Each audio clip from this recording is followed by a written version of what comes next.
posting this from a throwaway. Not sure that it belongs here, but it was pretty harrowing for me. I'm not gonna get into the details of this here, but I met a man who was much older than me at 18. He was around 40 or something, maybe a little older, who sexually assaulted me. He seemed to be lying throughout the entire event about what he was actually doing, trying to convince me nothing was happening, and baby-talking me as if I were a child. Obviously, I was fucking hysterical at this. For reference, this happened in a house in the middle of nowhere.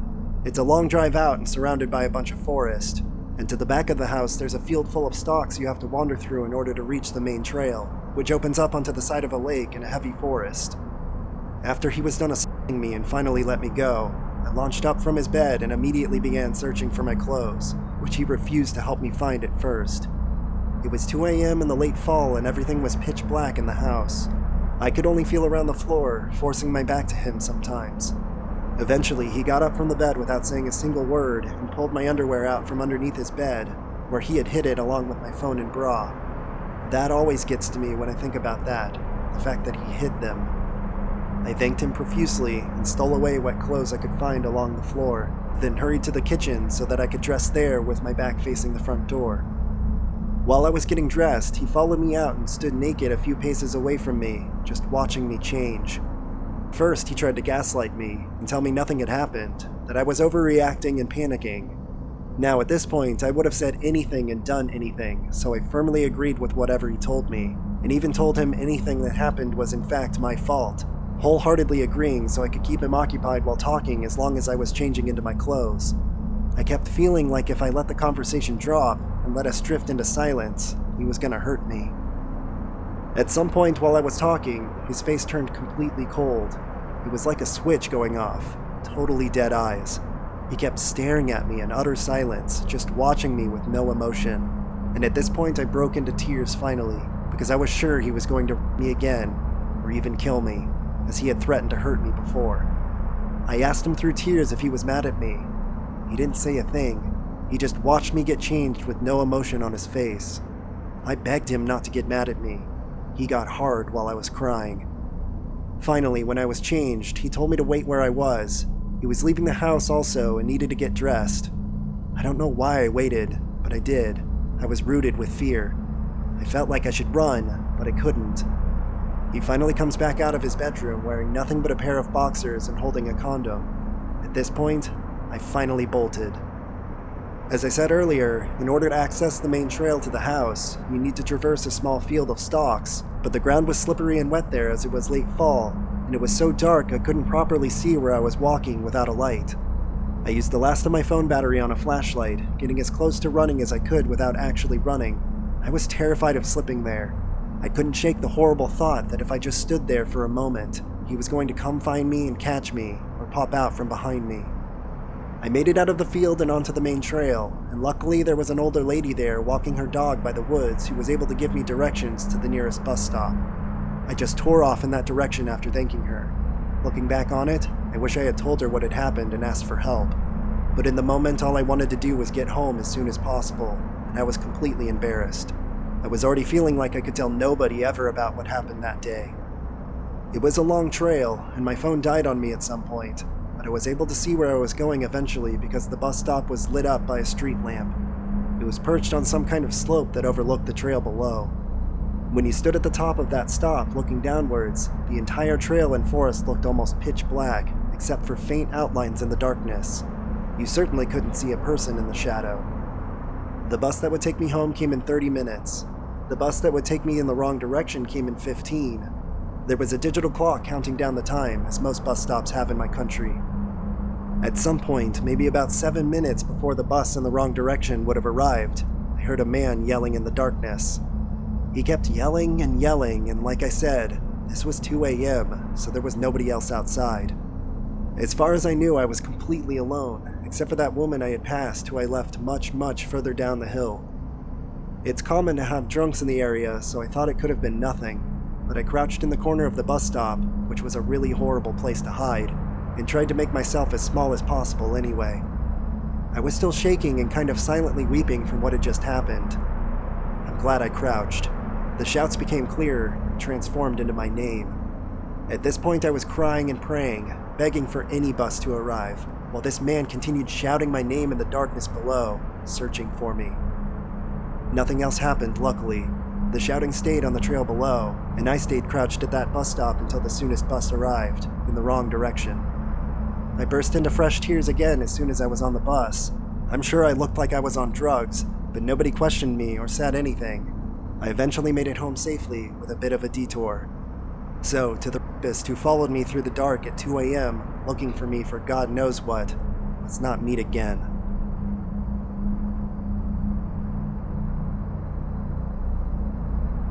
A few years ago, me and this guy I'll call AH used to be friends with me, and we would hang out all the time. Over the years, we stopped talking due to me changing schools, and I hadn't talked to him in most of that time. One day, he shows up at my house out of the blue. Something just didn't feel right with the way he acted. He just seemed to be acting odd. I talked to him for a while, like 15 minutes at most, seeing what he had been up to and other small talk. Suddenly, AH then said he had to go, and it felt kind of rushed. It just felt weird. Anyway, to the important part. About 2 weeks later, I woke up around noon to a knock on the door. I was a high school kid and it was on the weekend. I went downstairs to find no one at the front door, but then I heard a knock on my back door, so I ran back there to again find no one. After I heard a knock on the front door again, I figured it was some kind of prank. I looked out the window and this time AH was standing there, so I opened the door. Bang! I get punched in the head by him. I'm dazed, but he just keeps pounding on me. I try to block, but there wasn't much I could do, and he just keeps hitting. I fall to the ground, dazed, and I start to yell I'm not fighting back. There wasn't much I could do at that point, and I had no chance to fight back. But then he stops hitting me. That's when I notice the second guy behind him. He has a knife, and he looks at me, and then he pulls out a hammer and smashes my phone nearby. AH says, "If you yell, I'll kill you." I keep quiet, and he duct tapes my mouth and my hands up as the other guy starts bagging up my electronics. I start trying to talk to AH, asking why he's doing this, telling him that we used to be friends and stuff like that. By the way, duct taping someone's mouth doesn't always work, and my breath wore away the adhesive almost immediately. He didn't answer me. He then asked where all the good stuff is. I said upstairs. He got me to show him where it was. I didn't really have too much valuable stuff though. In my room, I had many knives and blades, but I didn't go for them out of fear. He flipped and emptied almost everything in my room and my parents' room, who weren't home. I tried joking with him to ease him up a little bit so he wouldn't hurt me, or so I hoped. After AH and the other guy took as much as they could, AH led me to my basement. I really thought he was going to kill me, but instead he just duct taped me to a pole. He actually said that he was sorry for this, and I would have to wait for my parents to get home.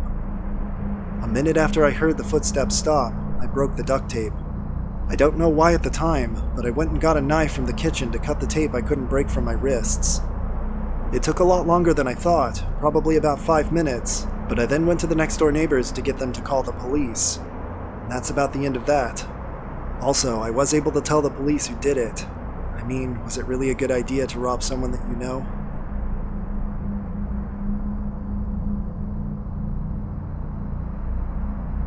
My girlfriend at the time and I went camping out in the backwoods of Greenbrier County, West Virginia. We were both 18 years old and drove about 5 hours to get to the camping spot to stay Friday through Sunday. Friday afternoon we arrived and made camp. I put up the tent and we took a short hike, and then I built a fire and we settled in for the night. No issues so far. Saturday morning we wake up and get ready for the day of adventuring. We were busy walking miles and miles, and we ran into 2 different sets of people who were also camping fairly close to where we were. Eventually, the sun surrenders to darkness, and out of this area, nighttime is super dark. We have lanterns and flashlights, but no major issues except for a few mosquitoes. Shortly after around 1 a.m., we turned in for the night. We zipped up our tent, and we were both out pretty quick after a full day of activity. I'm a very light sleeper, and it didn't feel like very long after I fell asleep. I heard a soft rustling sound. Whatever was making the noise, it sounded like it was about 20 yards away from the tent. I looked over at my girlfriend. She was sound asleep. Why can't I sleep like that? I figured that the soft rustling sound was a small animal or something else minor and tried to go back to sleep. Then though, the soft rustling sound stopped. Then suddenly in the silence of the night, I heard a thud, It sounded like a decent-sized piece of wood falling onto the forest floor from a couple feet high. It was coming from the same direction the soft rustling sound came from. Again, my girlfriend didn't hear anything and was still asleep. I had to pee anyway, so I began to unzip the tent, and my girlfriend slightly woke up and rolled over asking, "Where are you going?" Not wanting to worry her, I just told her I was going to pee, then grabbed a flashlight and crawled out of the tent, immediately shining the light in the direction the sound was coming from. There was nothing. Just trees, bushes, and total darkness that seemed as if it was swallowing up the beam of my flashlight. I walked around the edge of the campsite looking for anything out of the ordinary. Just as I was about to give up, the flashlight beam caught two reflections out in the dark. They were eyes, and they were looking back at me. I stood there with the flashlight beam locked on the eyes. They appeared low to the ground, didn't seem to be moving, but after a few seconds, the 2 points of light moved to reveal it was nothing but a bunny. I just laughed at myself. I answered nature's call and I returned to the tent. I settled back into my sleeping bag trying to fall asleep, and I was almost there when out of nowhere I heard a very loud noise that seemed to be coming from only a few feet from the tent. It sounded like heavy animal footsteps, like the footsteps of a T-Rex from Jurassic Park. I sat up waiting to hear more sounds while images of what could possibly be making these noises in the middle of the night flashed through my head. I remained awake for another hour and a half or so, until I finally fell asleep for the night. In the morning, some of those nearby campers we had met the day before walked up to our campsite asking if we had heard or seen anything from the night before. My girlfriend began to reply with, "No, we didn't," before I interrupted her and said that I had heard some strange noises. The other campers ran into a wildlife officer who had told them to be on alert, because a bear had been spotted in the vicinity.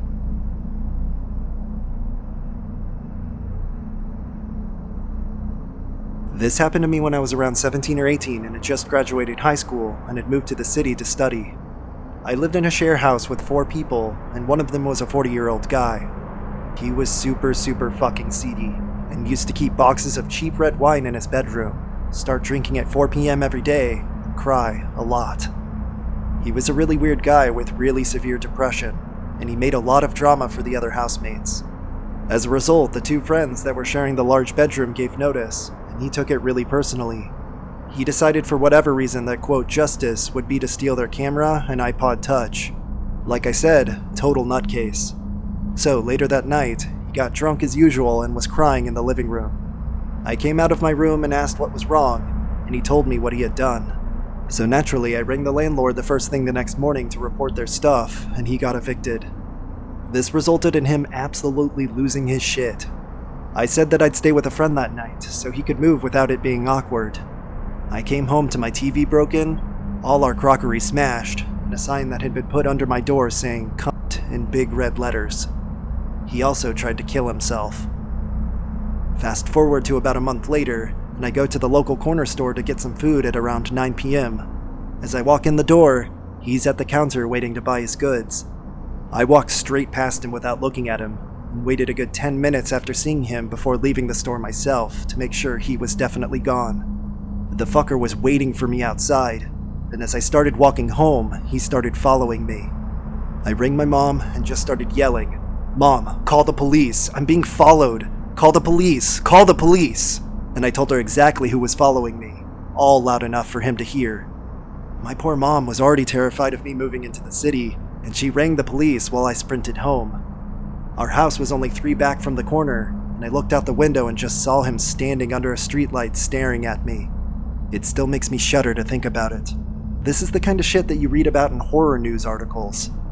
To make matters worse, it was night when all 4 of my other housemates were out of the house, so I was totally alone. I went down to the police station not long after and made a police report. They had this weirdo on file already, and I identified him as the one who followed me. The policewoman who did my report said that she couldn't tell me what he had done, but that his history was very bad. So yeah, I have no idea if he just wanted to scare me, or if he actually intended on hurting me. But given his history on mental health and alcoholism, I hate to think what could have happened.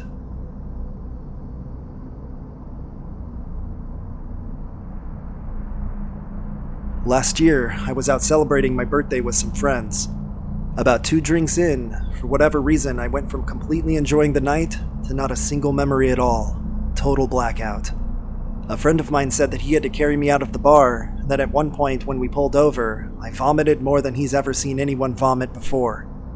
The next day, we figured that I must have been drugged, that maybe I was just an unlucky target, or it was just a random happening. Cut to a few days later, and I'm still feeling a bit crappy, but things are starting to come around. I'm reading through the news, and apparently a guy the same night was reported missing from that very bar that I was at. I called the police, and instantly they told me that there had been several reports of people being drugged, and that the FBI would be contacting me soon.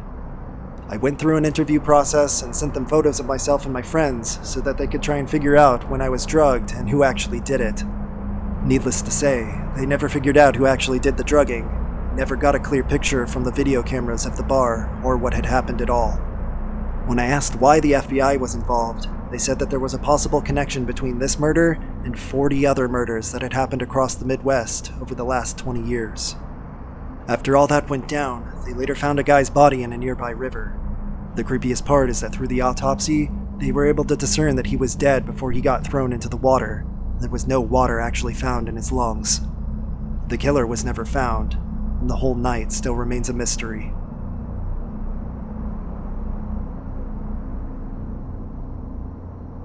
When I was living in rural Appalachia a handful of years ago, I had someone, or multiple people, repeatedly harass me at night for over a year.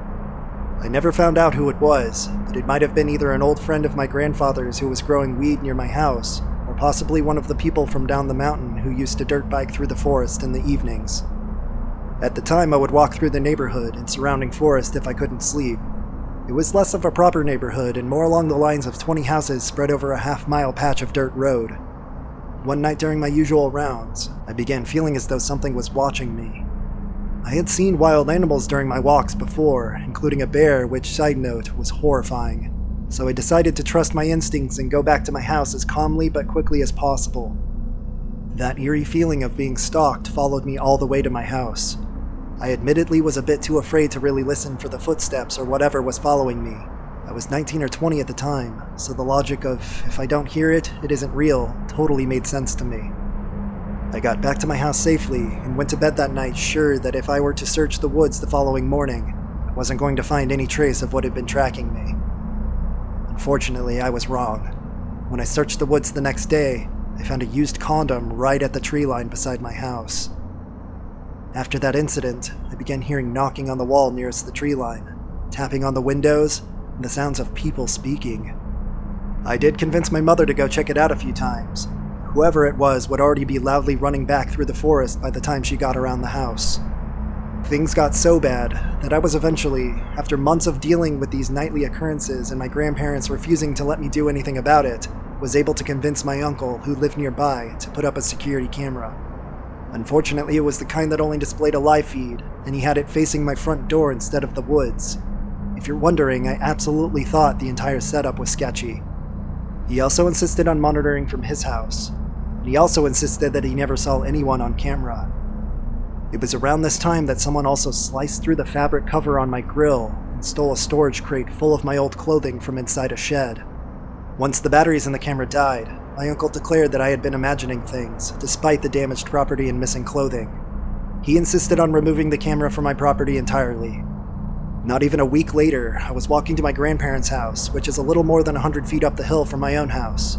I was going up there because I had forgotten to lock the door and they rarely did so themselves. I was in their driveway when I saw something duck behind the porch. I rushed back down to my house immediately and asked my mother to lock their door instead because I thought I had seen something. I didn't want to say that I had seen a person, because by this point my uncle and grandparents had me half convinced that my mother and I were really just imagining things. But no. Long story short, she had to chase a man in light-colored clothing off of their property. She unfortunately didn't get a look at the man's face, but on the bright side, he ran into a tree. That last incident happened in November, and my grandfather's friend died that December. The strange occurrences pretty much halted after that point. Though the following year I heard a cell phone ring outside my window, someone broke into my uncle's truck and rummaged around, and my elderly neighbor had someone pacing her driveway during a power outage. Being from the city, and before that a railway town, I'm not exactly a stranger to creepy things happening at night or attempted break-ins, but there's something uniquely sinister when these things start happening in the middle of nowhere.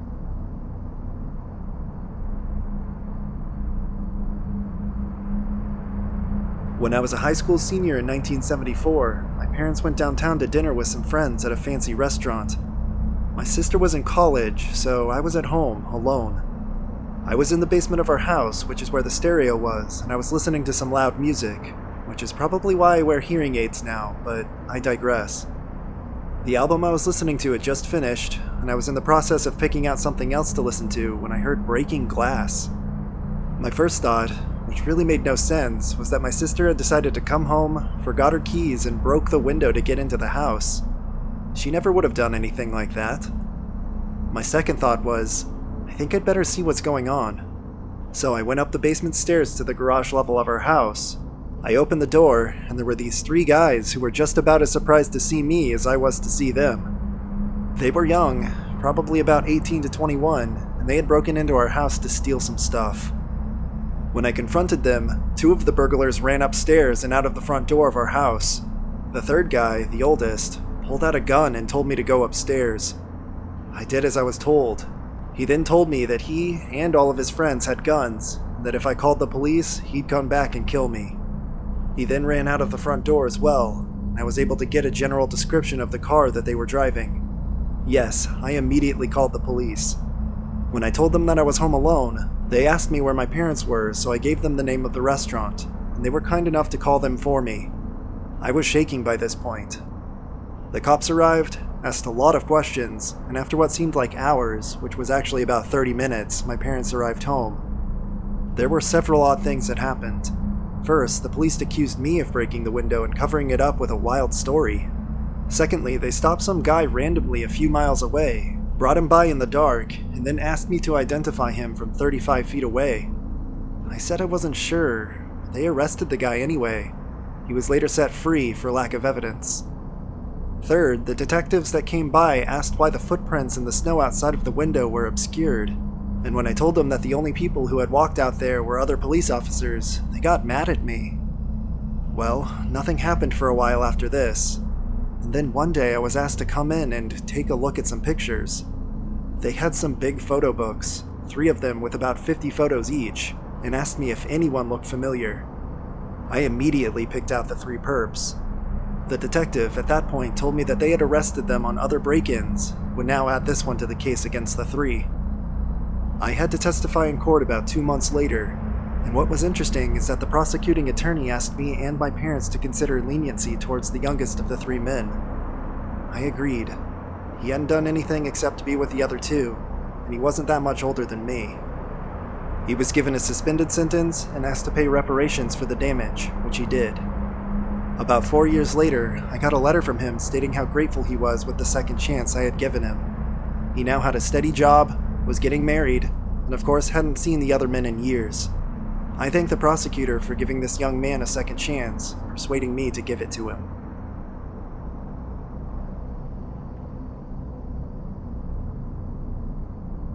Hey y'all, this took place the summer of 2022, and I just never thought of writing down this story because I was so stunned that it happened to me at all.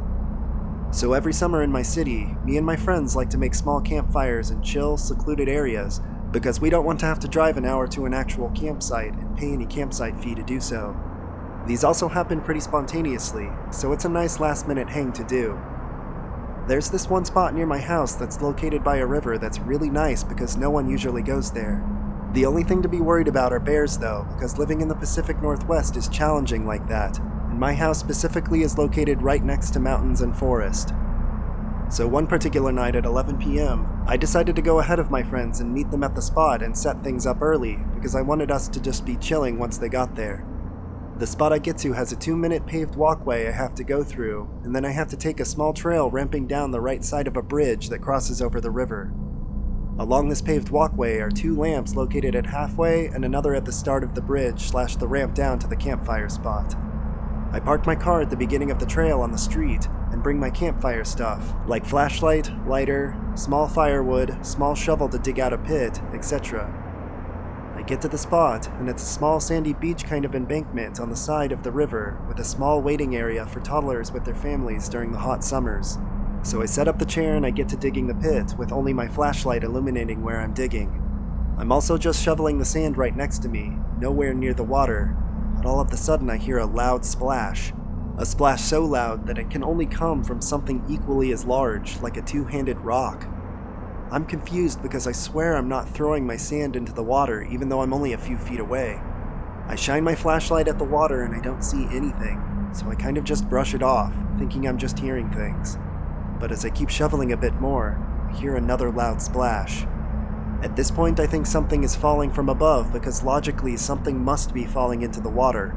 I point the flashlight above at some trees, and I don't see anything big enough to make the splash. So as I keep digging, with my heart rate kinda going at this point, I hear a rustling past the arch of where the bridge goes over the river. I quickly grab my light and shine it towards where I hear the rustling. I call out, "Hello?" No response. In my head, if it was a bear, I should be getting out of there immediately, but there was no bear or signs of anything for that matter. So I tell myself I'm just hearing things now, because I've seen horror movies before, and now my mind is playing tricks on me. But I hear the noise again, and it clearly sounds like leaves being rustled, so I shine my flashlight over to the area again, and as I focus my eyes towards the illuminated area, I see the naked back of a man hunched over. I was kind of frozen in anxiety and stress because honestly, of all the things I was to see, I didn't think I'd see the naked back of a man. From the quick analysis my brain could muster up, he looked to be in his mid-40s. He was shaved, not bald, and a medium-ish build, like a mix between chubby and built. As I had my flashlight staying on his back, he started to stand up, and the first thing I noticed was that he wasn't wearing any pants either. My next reflex was to start packing up all of my crap and getting the hell out of there, because now I'm piecing in my head that he must have been the one throwing things into the water to scare or shoo me away.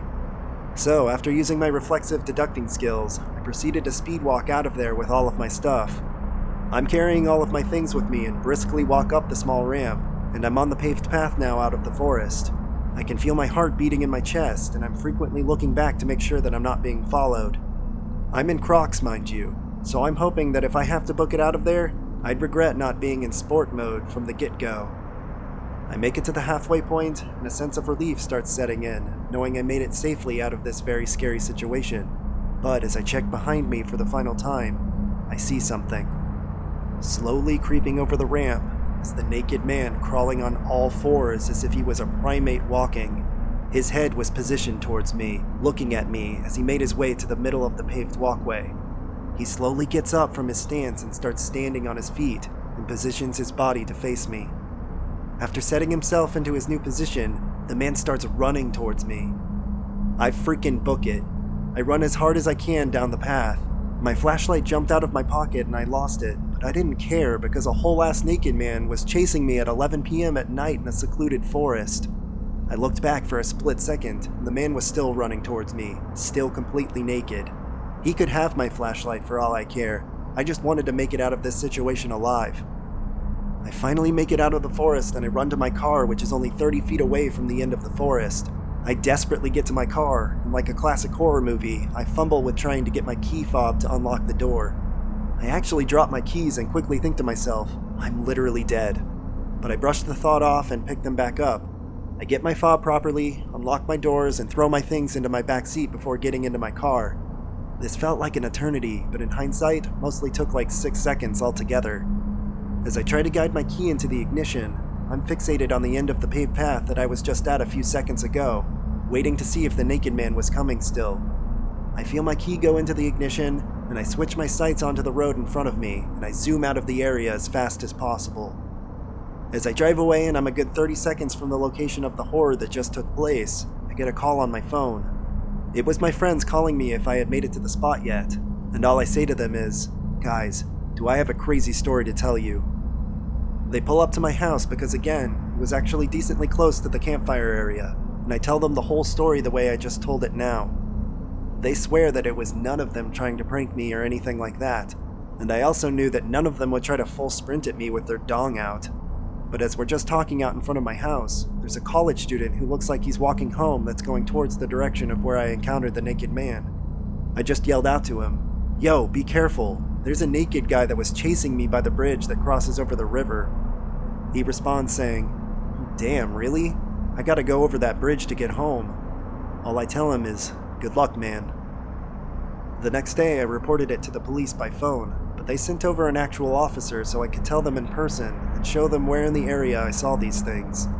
When we went to see where I initially saw the man's back hunched over, they said they didn't see any trace of anyone being there previously, but the officers said that they would make a note of it anyway in case it happens again.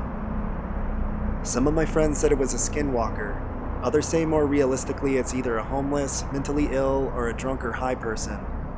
One theory I've heard my friends say is that it's a future version of me pulling a prank on a past version of me, because honestly, if time travel is real, I would totally screw with my younger self like that.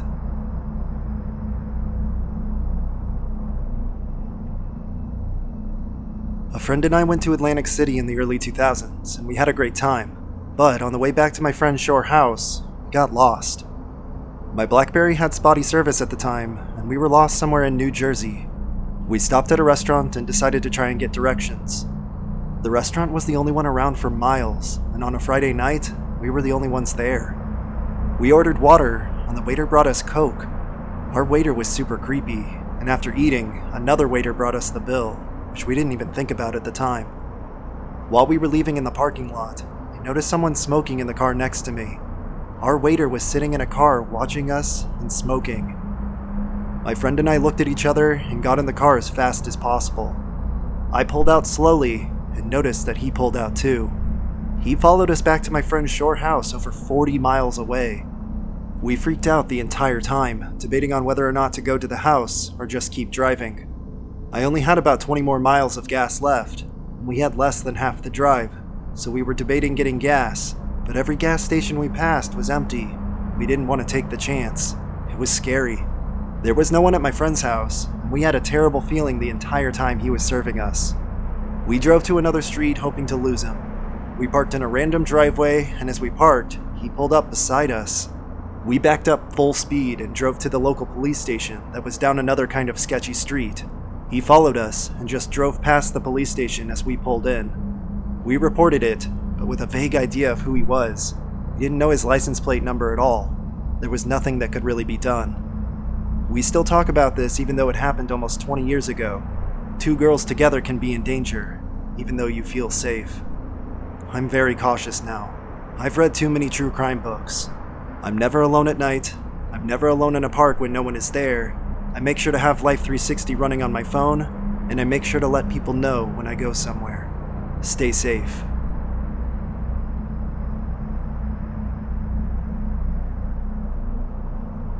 In May of 2003, I was fresh out of high school and had just joined the Marines.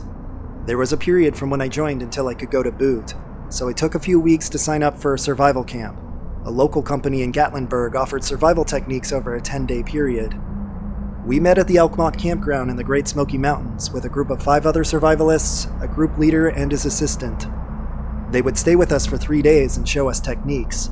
Things like setting up tents, identifying local flora and fauna that was edible, how to set traps, etc.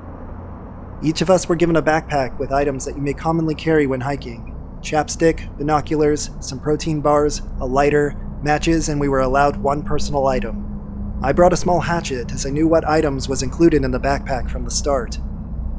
In case you don't know, you can walk down the Elkmont Trail and you run into an abandoned town. It's an eerie place, especially on a dreary day. The town was all but abandoned in 1992 when the leases expired and people living there left. There were a few people living there until about 2001 when the last person left for good. All the places are kept up by the NPS, and they're all still well preserved from the logging town that it once was.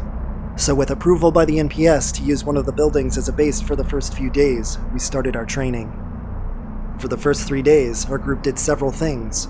We used the Little Pigeon River to get water, which we like to boil for 15 minutes to kill anything in it. There are a few natural springs in the area that you can drink fresh. The guide showed us those too. We also learned how to make lean, how to use rock walls to make shelter with fire heating it up to keep it warm, how to build hammocks out of kudzu vines, and what wild strawberries look like, along with several other things. We also made traps like snares and rock falls, along with making fishing line out of kudzu vines and making shift hooks, or finding fish in quiet zones of the creek where you could trap trout. We even learned how to make a fire with binocular glass and proper teepee builds for your kindling. After the 3 days, we were let go on our own. You would stay at the base camp, and the leader would walk you several miles into the undergrowth. Each of us were taken at different times and given a satellite radio in case we had an emergency. So we set off on our own and made the best of it.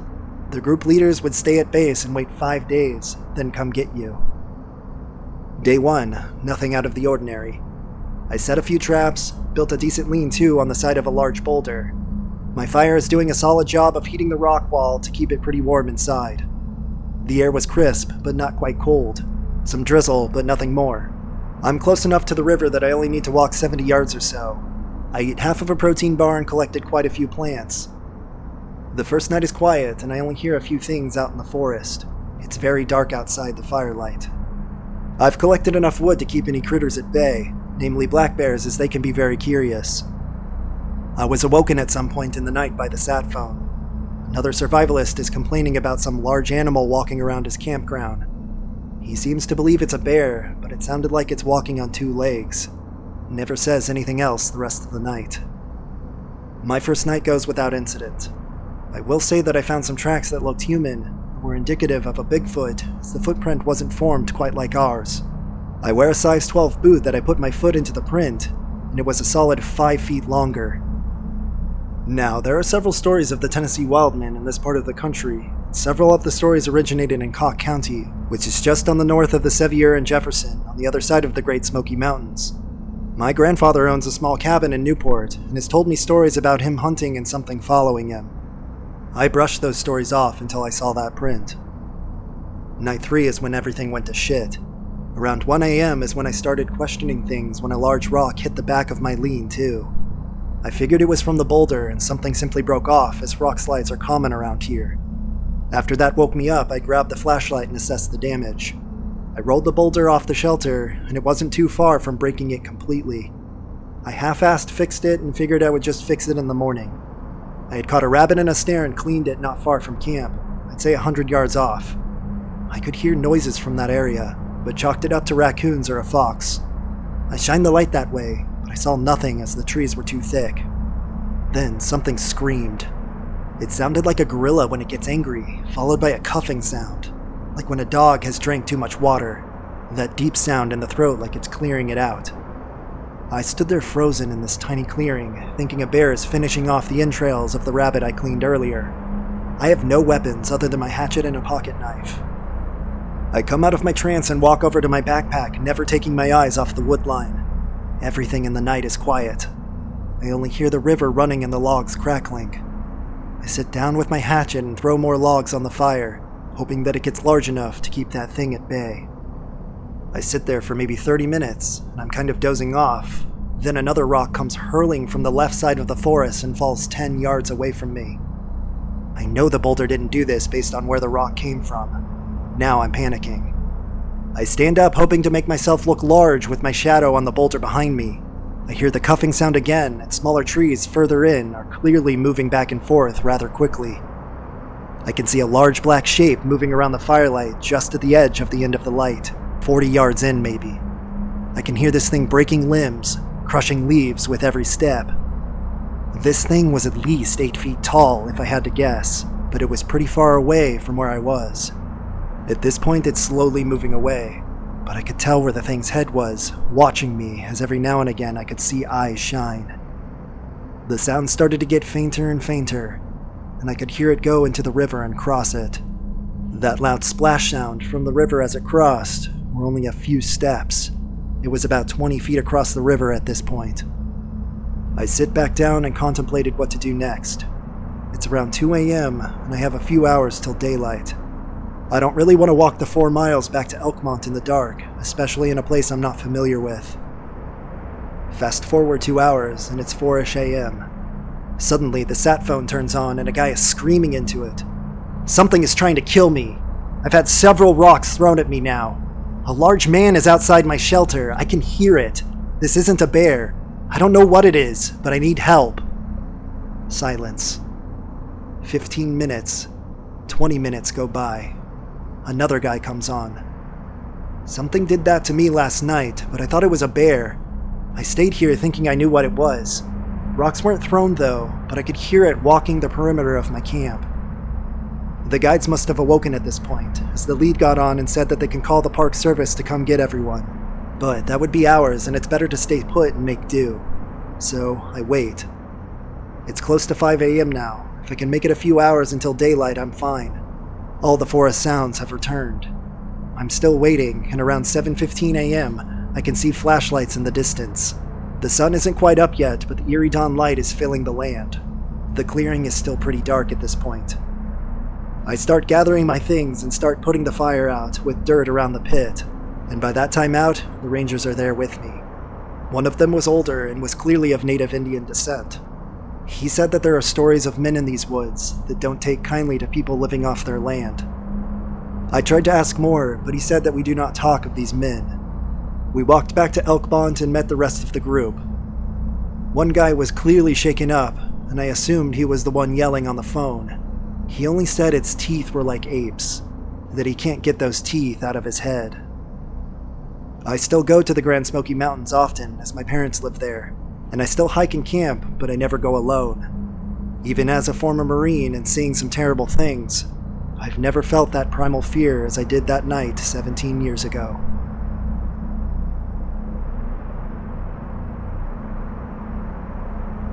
When I was 7 or so, a neighborhood kid, he was more like 13 or 14 and was more of a friend of my brother's than me, lured me to his house after school.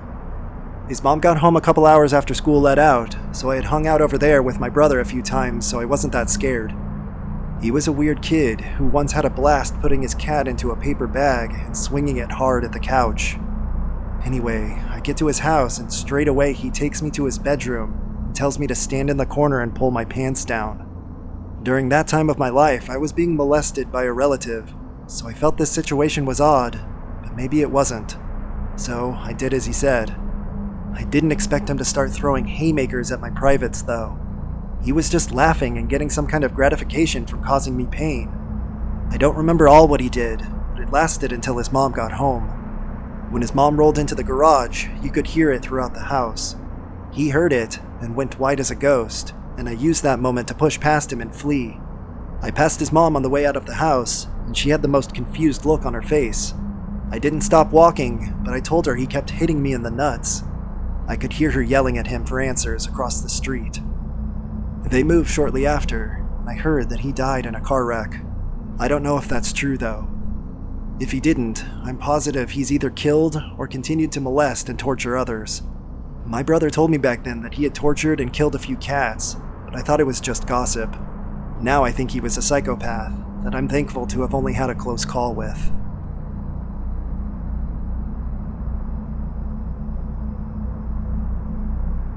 I was walking with my cousins about 14 years ago when we found what looked like an old burned out house. So naturally, being kids at the time and having no sense of self-preservation, we decided to explore it.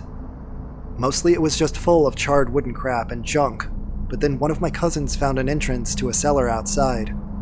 We busted the old rusted lock off the door and looked down inside. It was dark down there, and we didn't really have any reason to go poking around. Plus, we were starting to get creeped out, so we kicked some dirt down into it and walked off. When we get about 15 yards away from the house, one of my cousins says he hears a noise, so we stop. And yep, there was a noise, like something coming up the rotting cellar stairs of the house. We peek back through the trees and see a dark, kind of fuzzy shape crawl out of the cellar which we had just opened. It looked kind of like a big old dog. And then it stood upright. We hauled fucking ass out of there. We all ran in different directions like morons, each of us convinced whatever the cellar thing was chasing us. I ran right through some briars in a panic and tore my arms and legs all up, which got me in trouble when I got home. We were all fine otherwise, but we did avoid going that far back into the woods again for a long, long time. Closest thing I can figure it was a small black bear living in the cellar. Maybe it had another entrance we didn't know about, and we woke it up being little assholes. But seeing something hairy and dark come out of that cellar and then stand up was like being in a horror movie. I never want to see that old house again.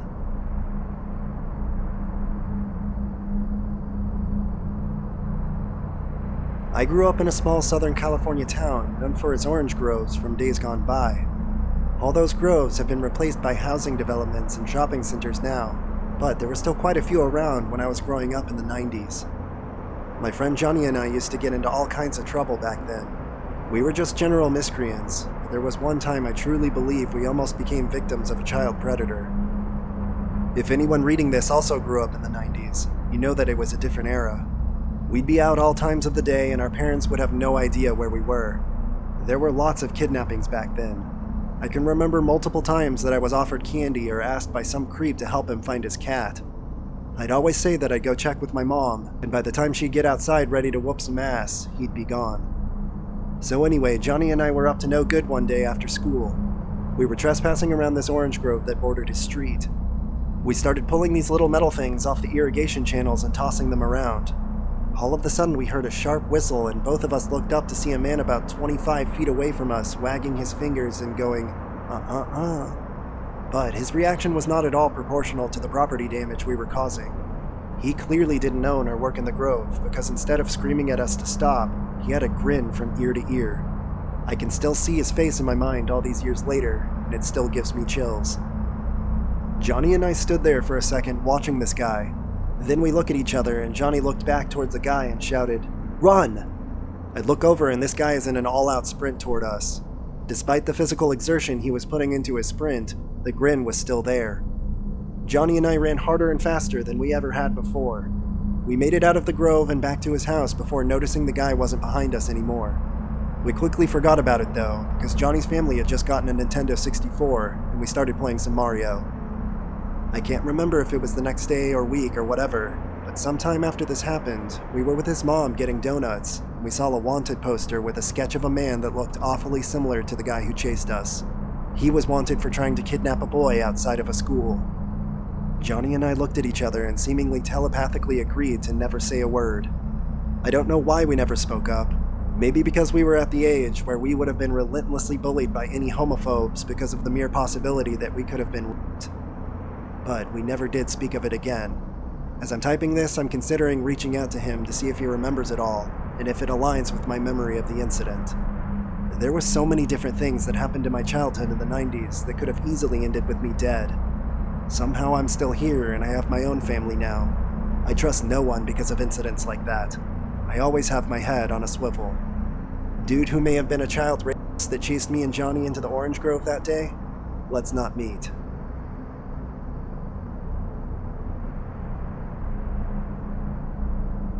I do traditional archery. I also sleep naked. These will be relevant points in about 20 seconds. My last house wasn't in the nicest of neighborhoods. Not bad, but not really the kind of place you want to leave a door unlocked. Luckily for me, I remembered to lock the door, but I did forget that I'd burned something in the oven earlier and left the kitchen window cracked. At this point, I lived alone with my 2 cats, but my Tom might as well be a guard dog. About 2 in the morning, I heard my cat going apeshit in the living room, and I knew something was up. So I grabbed my bow off the wall and nocked an arrow. I walked into the living room quietly, flipped on the light, and behold, a young man half in, half out of my kitchen window, straddling it like a horse. It's not an easy window to climb through. The sill was about at eye level. I drew back to my anchor, lined up my shot, and said, "Wrong house, motherfucker." He stared at me completely dumbfounded, or terrified or whatever for a moment. Considering that he had just been caught in the act of breaking into my house by a 62-inch bow-wielding woman wearing nothing but socks, I think he handled himself quite well, actually. He promptly rolled out of my window and beat feet. Drew down, rehung my bow, got dressed, and called the police. I really don't think they believed me. The guy was never found.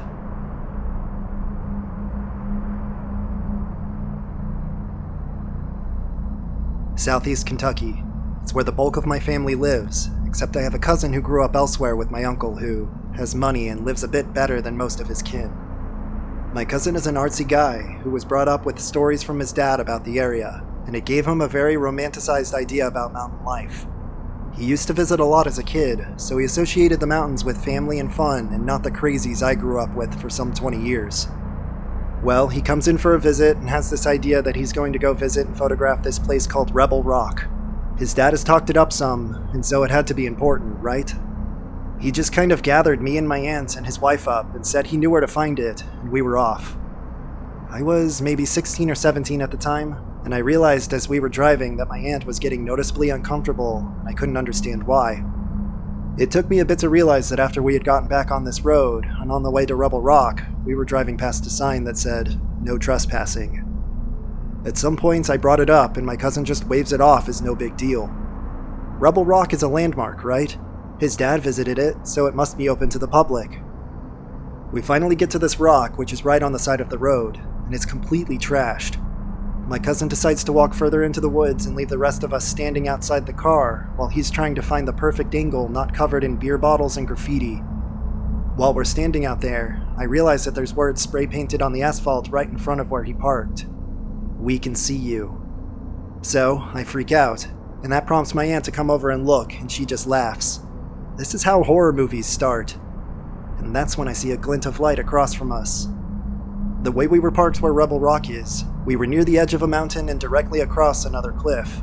And if you squinted, you could see light shining off glass across from us. It's a fucking scope. They were using it like binoculars. Suddenly, everybody is yelling at my cousin that we needed to go, now. He has the keys, he dragged us up there, and we're only there basically as prisoners. We're trespassing, and somebody saw us, and trespassing in the mountains is not a good idea. You could meet some irritated old lady, or you could meet somebody cooking meth. You're equally likely to get shot. This was a bad idea all around. Of course, he's not listening. He says we're being paranoid, or at the very least just one more shot and we can go. At this point, we hear a truck coming along down the road from further up the mountain, and every last one of us is hoping we found a reasonable bunch. And then comes this pickup, full of folks. They're in the cab and in the bed. It's like they formed a posse just to get to us, and they're pissed. Confused, but pissed. They start grilling my aunt about what we're doing here, and before we can answer, here comes my cousin. They seem even more baffled when they see this city boy with his fancy camera, and my cousin flawlessly integrates himself into speak. Thankfully, they were nice enough people. Once they realized my cousin was there just to take photos, they dropped the anger and were just picking on him about not listening to the no trespassing signs. Turns out they just monitor Rebel Rock pretty intently, because teenagers and younger folks like to come out there and party, drink, do drugs, and trash the place completely. It's just super frustrating for them. Not to mention pretty pricey when they have to have all the garbage hauled away. They were baffled when they got to us, as it was one teen, some middle-aged woman, and some dude with a camera. They let us off the hook and my cousin got his pictures, so it ended well, but Christ. Just the realization you're being watched in the middle of the woods and just hearing that noisy-ass truck slowly making its way to us was absolutely horrifying.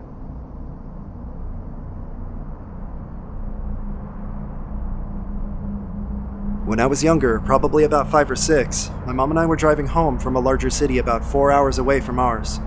It was a long drive, and it started out with very windy, curvy roads. It could be more than a little nerve-wracking to drive. I remember I saw my mom getting tense, and I felt scared because I knew she wasn't calm. Her eyes kept flicking to the rear-view mirror and back to the road. There was a car following us closely, way too close on a 75-mile-per-hour road. Whenever we would switch a lane, so would they. Whenever we slowed down, so would they. Basically anything my mom did, they copied. My mom was in full-on panic mode, didn't know what to do. So she went to pull over on an exit after about 20 minutes of the other car following us so recklessly. Of course, the car followed. She pulled off on the side of the road, and the car parked a little ways behind us. It just so happens that another car was taking the same exit, and the car that had been following us quickly drove away and merged back on the freeway. The car that had just exited pulled up, and a family was inside. They asked if we were okay. They'd seen the other car following us, and knew something wasn't right. I hate to think what would have happened if the other car hadn't pulled off. Whoever that family was, I'm pretty sure they saved my mom and I.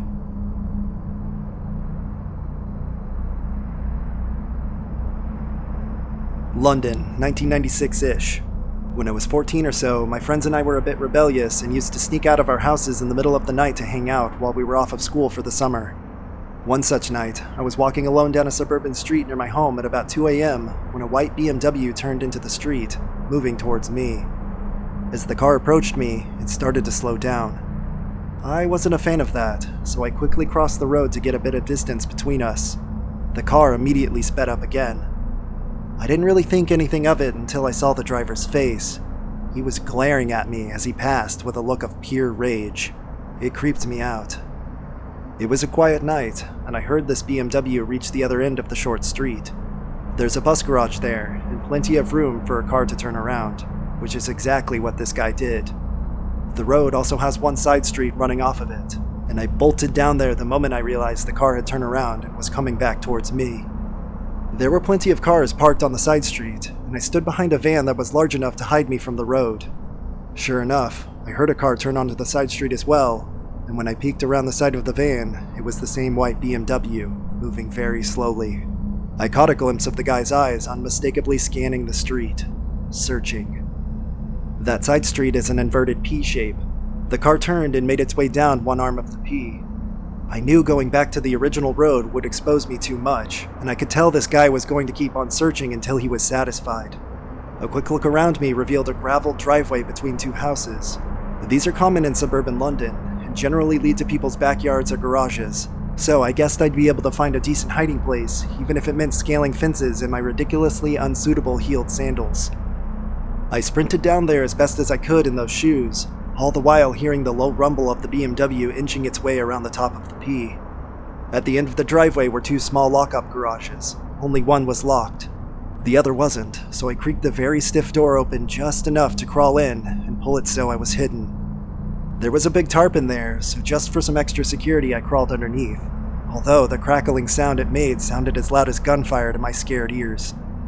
I crouched there for what felt like eternity as the car rumbled up and down the distance. I remember wondering why on earth the driver hadn't assumed that I lived here and had entered one of the houses already, but I wasn't going anywhere until I heard him drive off. Then, to my absolute horror, I heard the engine getting louder, and then a car door slammed. As the car idled at the end of the driveway, footsteps sounded on the gravel. I freaked out, wondering how the hell he knew I was there. Later I realized that he had simply spotted a potential hiding place he hadn't checked yet. The footsteps got closer and closer until they stopped right outside the garages. Luckily, I'd managed to shut the door behind me so it didn't look suspicious, but at this point, I was terrified that I would shake so much that I rustled the tarp and gave myself away. It seemed like hours, but was probably only a few minutes before the guy just gave up, walked back to his car, and drove off. I waited as long as I could bear before getting out of there, just in case. I don't know how long, but it was after 5 a.m. when I got to my house, just about 5 minutes away. I often wonder what could have happened that night. I was still 3 or 4 years away from getting my first phone, which might have made things go very differently.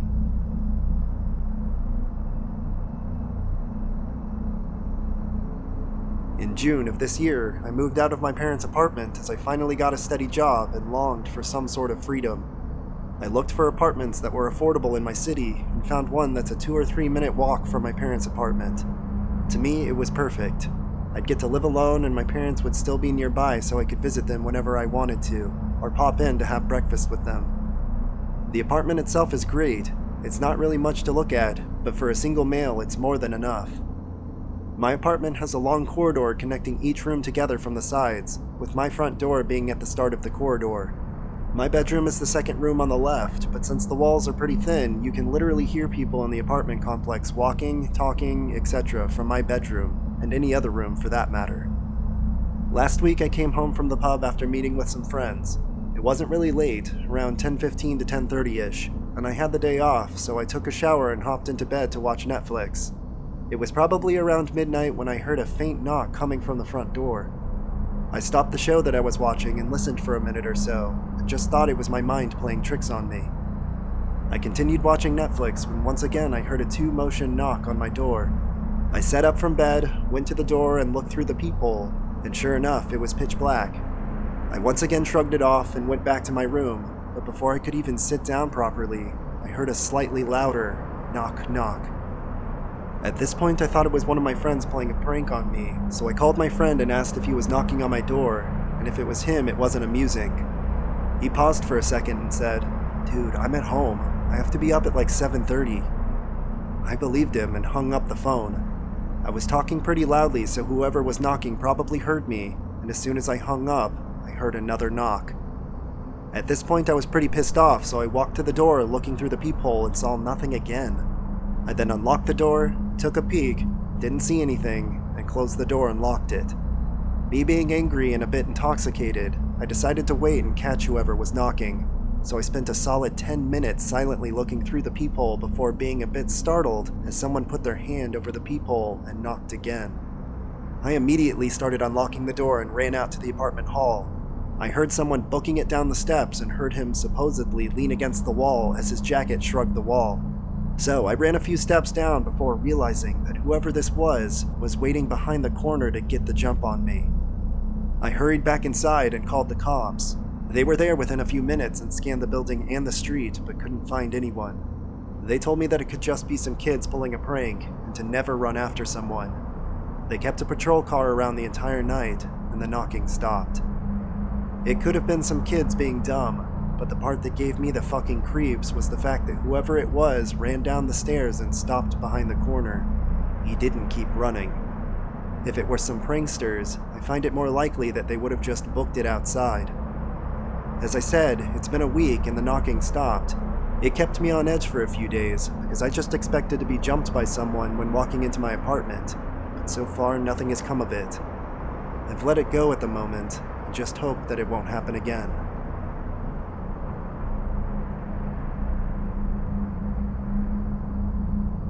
My brother had just left with his friend, so I was home alone at around 7:30 p.m. I'm just sitting up in bed with my dog when all the lights in the house go out. I was thinking that my city just experienced a power outage or something, so I left my room and start walking around the living room. After about 3 minutes of using the flashlight app on my phone, I head back into my room with my dog and lock the door. So I'm in my room watching a YouTube video when I hear something break. Normally, I never thought somebody would try to break into the house, so I said it was the wind that probably just blew something over. Now my dog is snarling, and I shush her when I see some lights going under my door.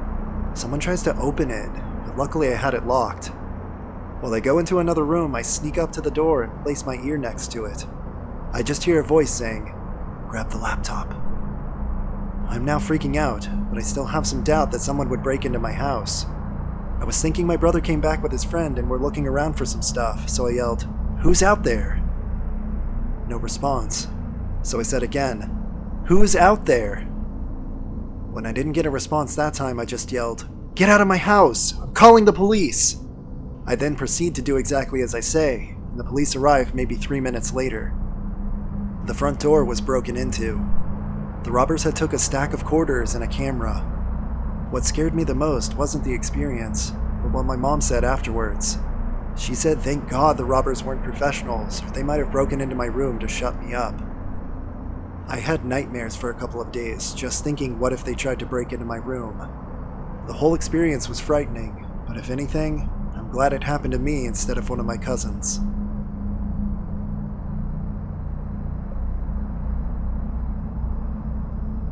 I was hunting with a friend of mine, Tom, deep in the mountains of Northern California. We went to the top of a ridge to get a good look of the area and try to pick a likely place to find some pigs. I saw a dirt road to the east, a fire trail actually, and was about to ride it off when I noticed a row of campers driving along it. They disappeared behind a hill at the edge of the valley. I then scanned the valley floor and found several other campers near the tree line.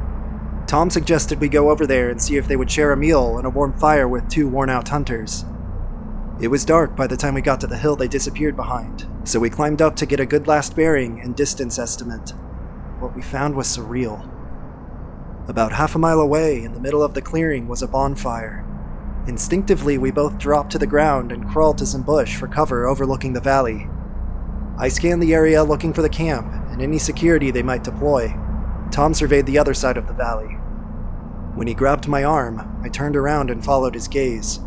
There were 2 groups of people standing near the edge of the valley below us. One was wearing black hooded robes and the other white. A figure carrying a staff and wearing a red hooded robe walked out of the trees towards the fire. The others followed in 2 single file lines. At the fire, the red figure stopped and raised his arm.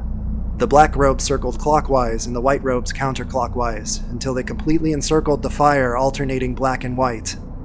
We could hear chanting, but we couldn't make out any of the words. After about an hour of chanting and walking around the fire, first in one direction, then the other, they stopped, and a naked man was brought out from the tree line, bound and blindfolded. He was presented to each of the robed figures clockwise around the fire before being presented to the red figure himself. He was then made to lie down on the ground at the red figure's feet. Then, a naked and bound woman was brought out, and the process was repeated counterclockwise before she was laid next to the naked man. I, at least, had no idea what I was watching or what I should do. There was more chanting, and then silence, as 4 black-robed figures emerged from the tree line carrying a black robe much like the flag. They circled the fire clockwise once, behind the figures, and once in front of them too. Each black figure touched the robe as it passed. When they arrived at the red figure, they stopped over the naked man. The red figure said something, and the others responded. He then pointed his staff at the naked man, and the 4 laid the robe over on top of him. After another chant, a white robe was brought out, and the process was repeated counterclockwise, stopping over the naked woman. The red figure said something, and the others responded. He then pointed his staff at the naked woman, and the 4 laid the robe over on top of her, too. The red figure waved his hands and staff over them, and raised the staff over his head. The robe bearer then picked up the robes as they had before, and the 2 rose from the ground. The robe bearers then lifted the robes over their heads, and the 2 then circled the fire twice, embracing each member, first the robes of their color, and then the other. When they got back to the red figure, he pointed towards the camp with his staff, and the new members led the procession back to the camp. I watched them all into the tree line, and then I looked back to the fire for the red figure. He hadn't moved at all. When the last couple was out of the clearing, the bonfire flashed green, and then red, and then the red robe collapsed to the ground. Needless to say, we sprinted all the way back to our truck that night. We were too scared to stop. The next morning, we stopped at a Denny's for breakfast. We had put more than 60 miles between us and the clearing, and that finally felt safe. While we were eating, 2 couples came in. One sat behind Tom, and the other behind me, so that we saw each of them. They just smiled at us while we ate. When we left, we saw 2 campers in the parking lot.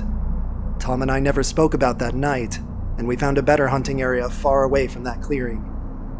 It has been nearly 40 years since that night, and every once in a while, I come across a couple in a camper, and they just smile at me.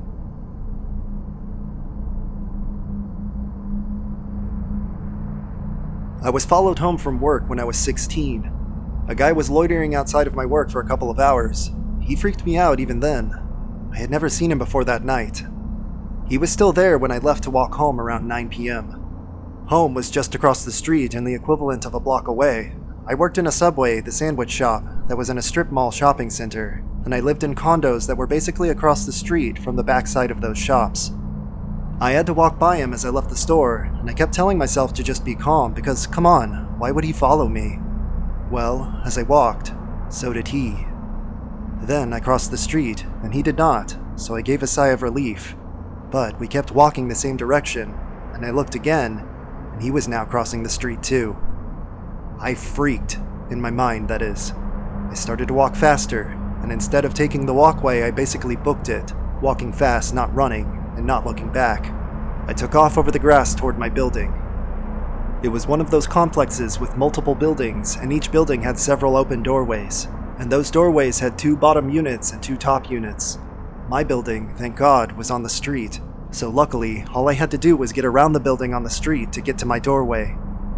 I got to the open doorway, ran up the stairs, and looked down as I grabbed the screen door. The guy was at the bottom of the stairs, and just looking up at me. When he saw that I was actually at my unit and not just hiding, he booked it out of there super fast. So yeah, I really was followed home by a super creepy guy. It wasn't my imagination. He actually was stalking me that night. I'm positive if I had walked further into the complex, I'd be dead right now. He never came back to the subway or our complex. Thank God I was paying attention. I'm positive that not panicking saved my life. Not letting him know I knew that he was following and not running. He thought he had plenty of time to grab me. This was back in 1994, so no cell phones either.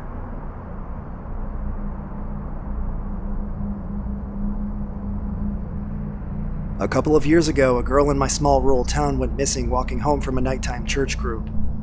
I was in the car with my mom one day a few months after that, when she said she noticed a road she had never paid attention to before and had a strong feeling that she needed to turn down it. She didn't tell me this, of course, and I was terrified and confused when she got so quiet. She told me to stay in the car, hopped out in the middle of nowhere and walked off into the woods. She came back after about 10 minutes looking upset and confused, having not found anything to rationalize her weird feeling. She didn't tell me why she'd stopped until a couple weeks later, when the girl's body was finally found on the same road about a mile from where we had stopped.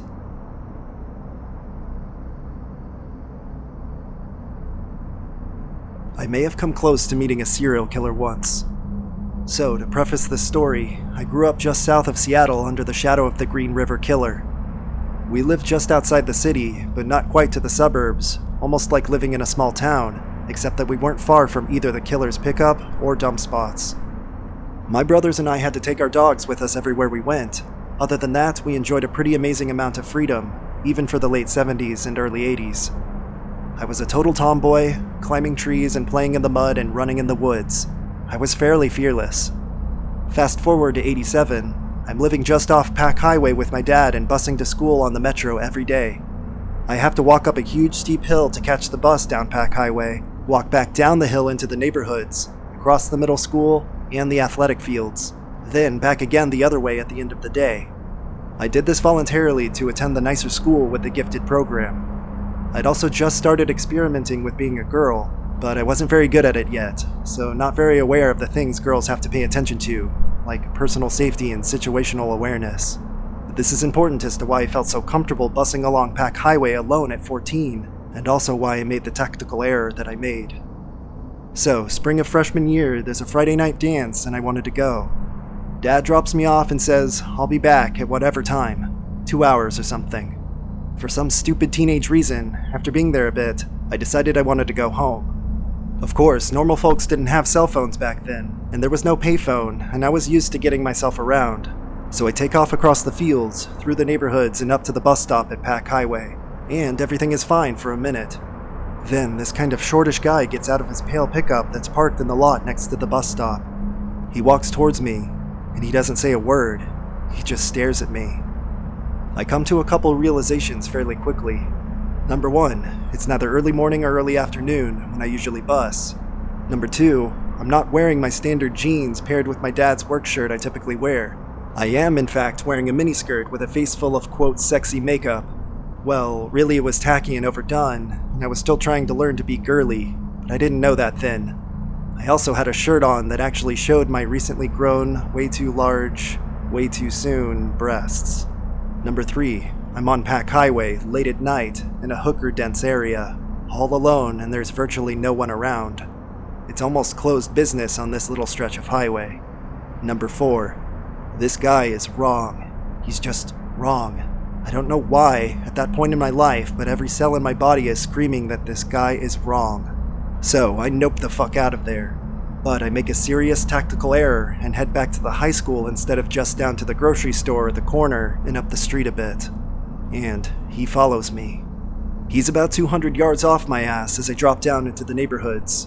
It's dark and it's quiet, and it seems to me at least that there's almost no one home. There were very few lights on, very few cars in the driveways, and he wasn't making a single sound. He's just staring at me and he just keeps coming. I have noped the fuck out in exactly the wrong direction. Thank the fashion gods of the late 80s that Converse high-top tennis shoes were quote in, even with miniskirts, because I'm power walking by the time I can see the middle school, and now he's only about 100 feet off my ass. And even though I'm 14 and I walk up and down hills every day, I'm huffing and gasping for air, and he's still totally silent, and still staring, and he just keeps coming.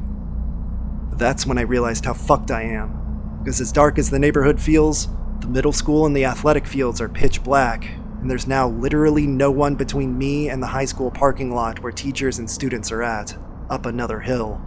It's the athletic fields for two schools, and it's so dark. I flat out start running across the fields, and he's catching up to me. When I break out into the parking lot, he's only about 10 feet behind me, and the first thing I see is Dad. Never so glad to see anyone in my life.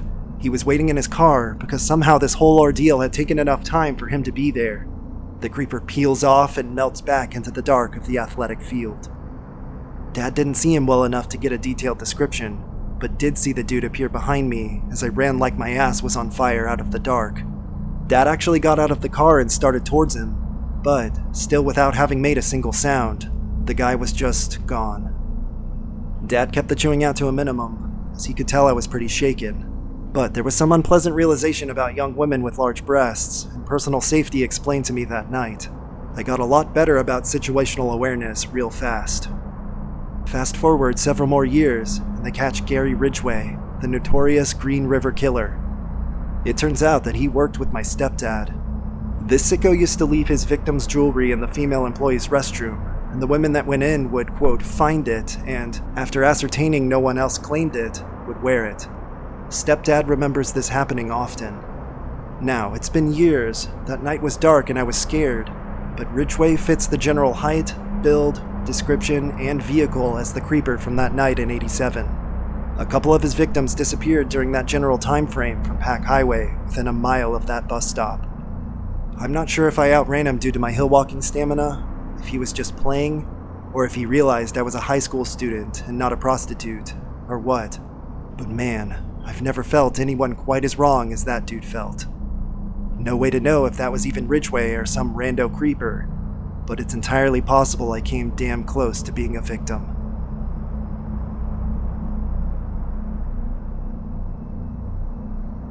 I was living in San Francisco in 1980.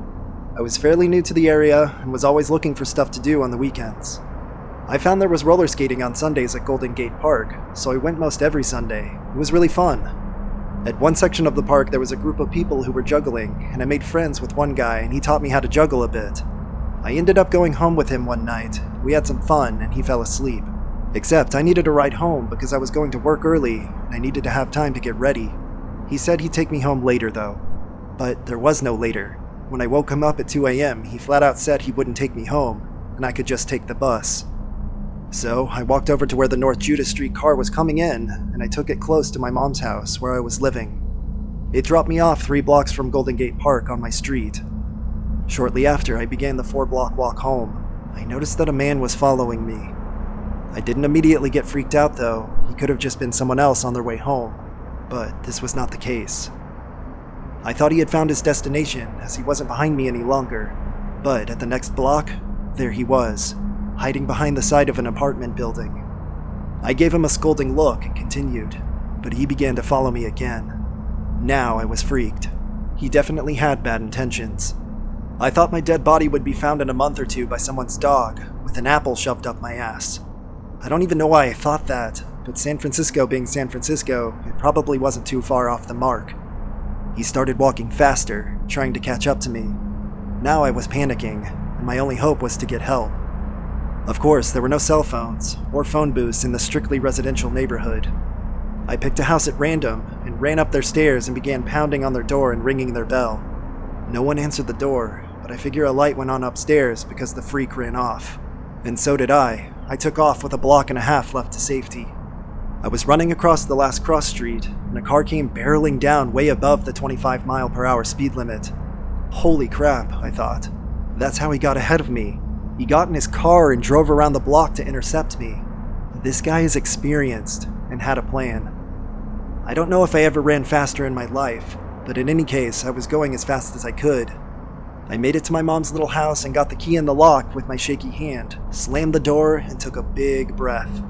I made it. Needless to say, I hope I never again traveled in the city in the wee hours of the morning by myself ever again. Oh, and I never went to the juggler's place again. What a jerk.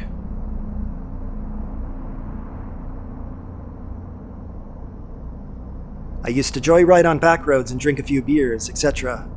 One time this gated Forest Service road was open where it was normally locked, and this road led 10 miles into a place called Ramsey's Draft, where it's also near a place called Confederate Breastworks where they used to make and store ammo during the Civil War.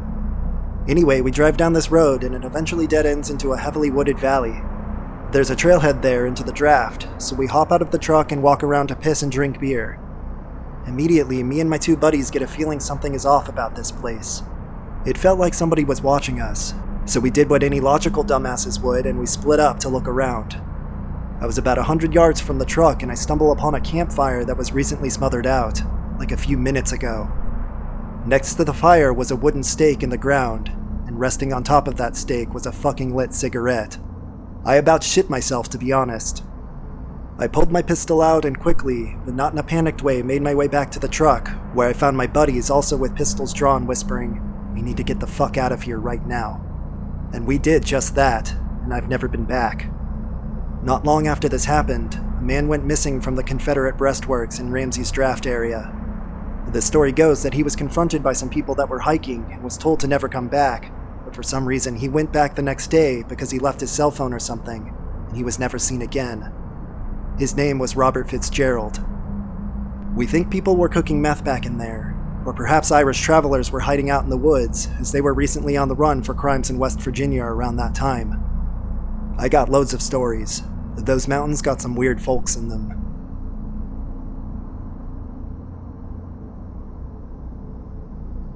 During my sophomore year at the University of Kentucky, approximately 2007, I lived on State Street in a 4-story house notorious for throwing parties just as big, if not bigger, than any fraternity on campus. Now, the only reason I bring this up is because we allowed almost anybody in our house during these parties, and anybody could have used this as an opportunity to scope out what we had inside. One late Friday night, around 4 a.m., 2 of my buddies and I were in my roommate's room smoking some hookah when we heard some odd noises coming from the living room. As I walk out of this room and down the hall into the living room to see what was going on, I see the intruders drop what they were doing and bolt out of the side door they used to break in. Of course, I ran out of the door and chased after them barefoot and by myself. They ran behind my house towards the street parallel to the one I lived on, taking a path they only would have known about if they had planned this out prior. Upon reaching the adjacent road, Con Terrace if you're familiar, I realized that it was just me chasing after these guys about 15 yards ahead of me. During the pursuit, I see a large green Suburban at the end of the road that is clearly their escape vehicle. After about 10 seconds, one of the 3 cuts to the left and runs up somebody's driveway. Dumb move, because the Timberlands that he was wearing were untied, and I was easily able to catch up to him. As soon as I had caught up, I grabbed his shirt, threw him to the ground, secured one of his arms, and slammed my knee on his head. I noticed at that point that he had a wireless router that was not mine tucked into the back of his jeans, clearly indicating that my house was not the first one they had hit that night. As he's on the ground, one of his cronies runs up the driveway, but the kid I had subdued yelled to him and told him to go away, that it's not worth it. Keep in mind that my knee is still on his face, so his yell sounded the same as it would if you used your palms to squish your cheeks together. Actually pretty humorous now that I look back at it. The details at this point are somewhat hazy, but I remember looking down at the router that I had pulled from his pants and was in shock at what just happened. I lift my knee up off of his face and stand up, not really knowing what to do. The kid just gets up and runs away, and that was the last I ever saw of him. To this day, I don't really know why I didn't beat the ever-living shit out of this kid. I had him in the palm of my hand and he had just robbed me, hoping for good karma, I guess. After he left, I retraced my steps and picked up one of his Timberlands and a trucker hat that he had lost along the way. When I get back to my house, I call the police and tell them the whole story. Before they showed up though, a sketchy, beat-up Honda Accord with 2 trashy chicks in it pulled up and asked if anyone named Joe lived in my house. I told them that none of my roommates were named Joe, and they just pulled away immediately. As for what they took, I discovered my Wii and my roommate's car keys and iPod were missing.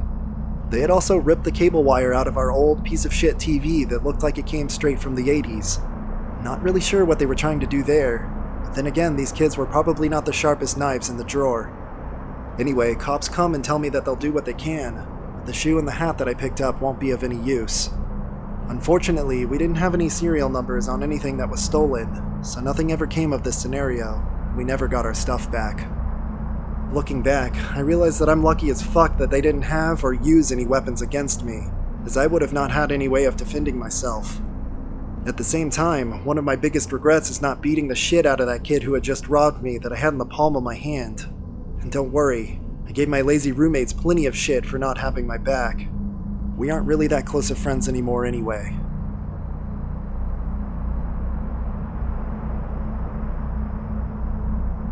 Here's some backstory.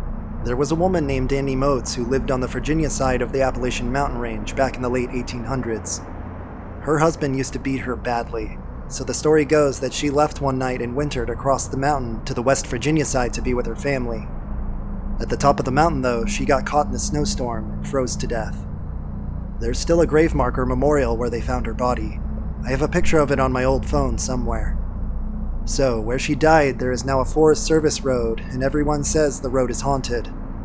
They also say if you're lost at night up there that you'll see her lantern. She'll lead you back to safety. Lots of hunters say that they have seen this floating light. So my buddy, like me, always used to drive around on the back roads to pass the time, and one night him and his sister were driving down the road near the Annie Moats marker, and suddenly this deer walks out of the woods and kneels on its front legs like it's bowing to them. Then he realizes his brakes were on fire, which was weird because they were driving very slowly in four-wheel drive. So he gets out to try to get the fire out of his wheel, when suddenly his sister starts screaming and thrashing around in the passenger seat like she's being attacked by something. He hops back into the car, brakes still on fire, and reverses the hell out of there as fast as they can, just to keep driving until they were out of the mountains. His sister had scratch marks all over her backs and arms. It was weird as fuck. I saw them too. He took his Jeep to the mechanic the next day to figure out why his brakes were on fire, and the mechanic ended up saying that there was nothing indicating that they were on fire at all.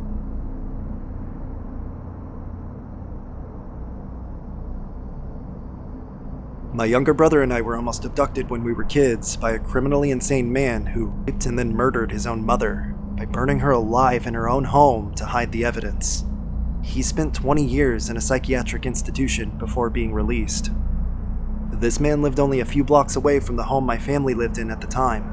I was 6 and my brother was 4. He and I were playing outside in the front yard one afternoon when this man approached the end of our driveway and tried to lure us both over to him. I stayed away, but my brother, being naive and not really knowing any better, ran over to him. I started panicking because I realized how dangerous this was, but my brother wouldn't listen to me. The man started asking us our names and asking my brother if he could recite his ABCs. Eventually, this man begins to try talking us into walking over to his house with him, which I recall was decrepit and hardly inhabitable. In a last-ditch effort to prevent whatever was about to ensue, I had run to my little brother and latched on tightly to his hand in order to pull him back and away from this man. But the man was trying relentlessly to pull us both away from our home. Being only 6 years old and extra petite for my age, I was losing, and I was terrified. By sheer luck, my father had walked into the kitchen and happened to glance out of the kitchen window as this was happening, and managed to intervene. He scared the man off and threatened to kill him if he ever saw him anywhere near his kids or anyone else's kids ever again. I never saw him in the neighborhood again, needless to say.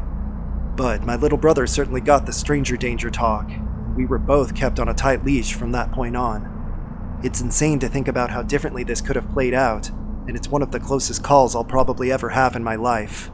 Total nightmare fuel.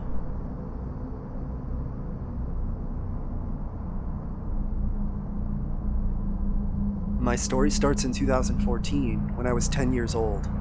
I had just made a Gmail account, and it made me feel really grown up and mature. I'm thankful I didn't pick something stupid for the address because I still use it to this day.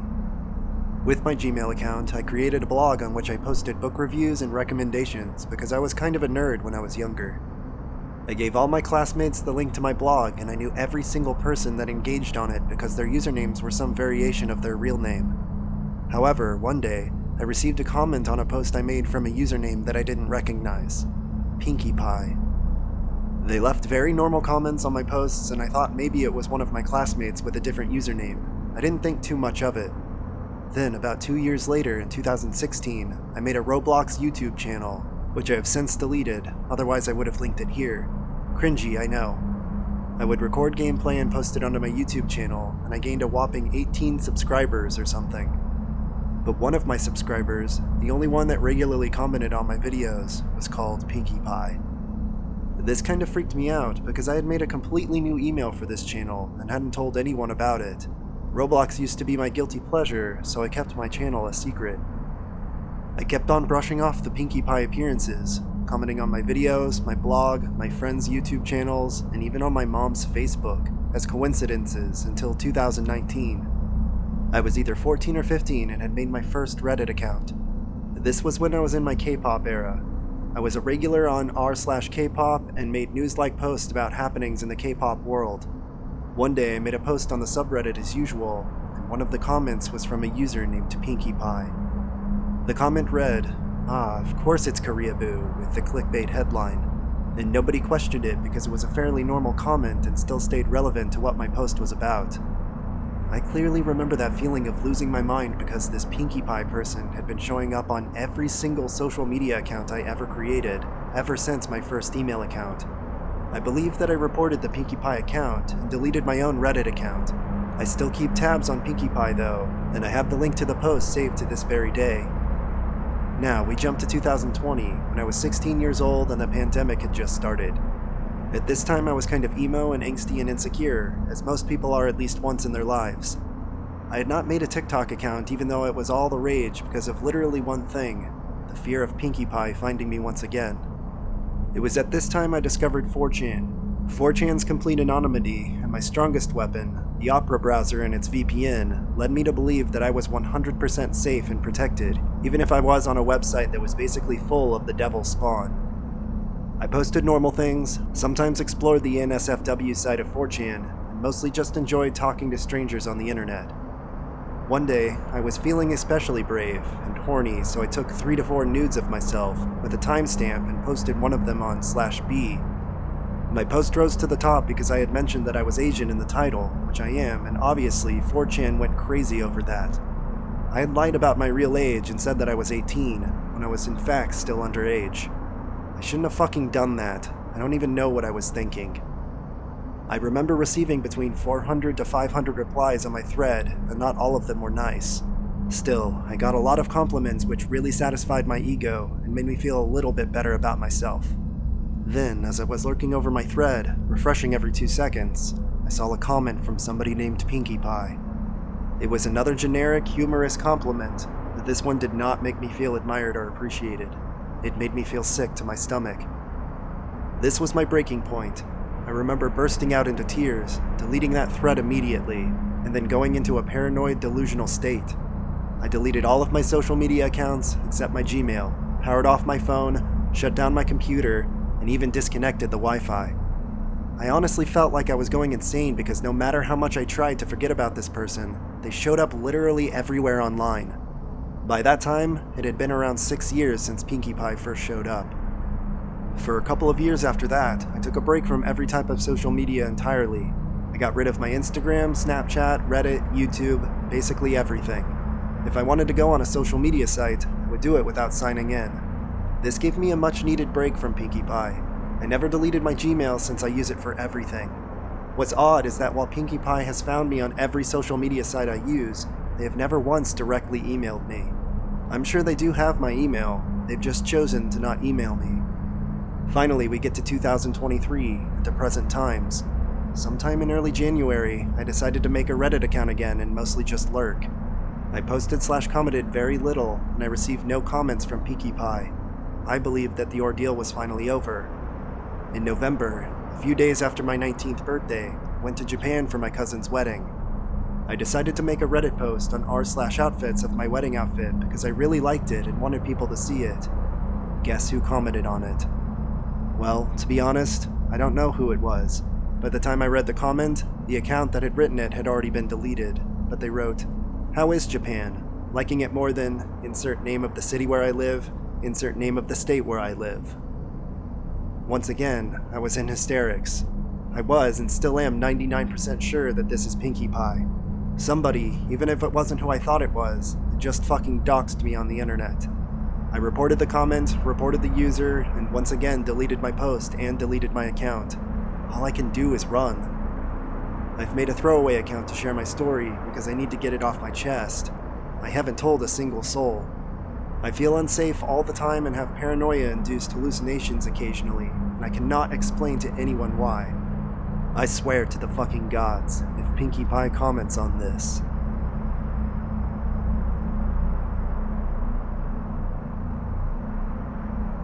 It has taken me many years to tell this story out of both fear and embarrassment. I share this today as more than simply therapy for myself, but as a warning to all people. Be careful who you meet on social media. In 2018, my ex-husband and I were at the end of a very tumultuous marriage. He and I had been polyamorous for about 3 years before I met this guy. His name was Jez. I met Jez on OkCupid. I was 28 and he was 42. We hit it off very quickly. After a few weeks of talking, I agreed to meet up with him at a restaurant close to my house. We sat and talked for a few hours before I invited him over to meet my husband. Things went very well, and they seemed to get along, so Jez and I started dating. This guy completely swept me off my feet. Jez was sweet and caring. He enthusiastically listened to every little thing on my mind, engaged and validated me. Over and over again, he absolutely revered me for my strength and wisdom. He practically worshipped me for all that I was and all I was becoming. He showered me with gifts, flowers, and random good deeds just to make me feel safe, wanted, and cared for. I had never been in a relationship that felt quite like that. It was wonderful. It was as though we had been looking for each other for years. After the first few weeks, he had a meltdown over my polyamorous nature. He, quote, pulled the plug because he said he was already falling for me and couldn't handle sharing me.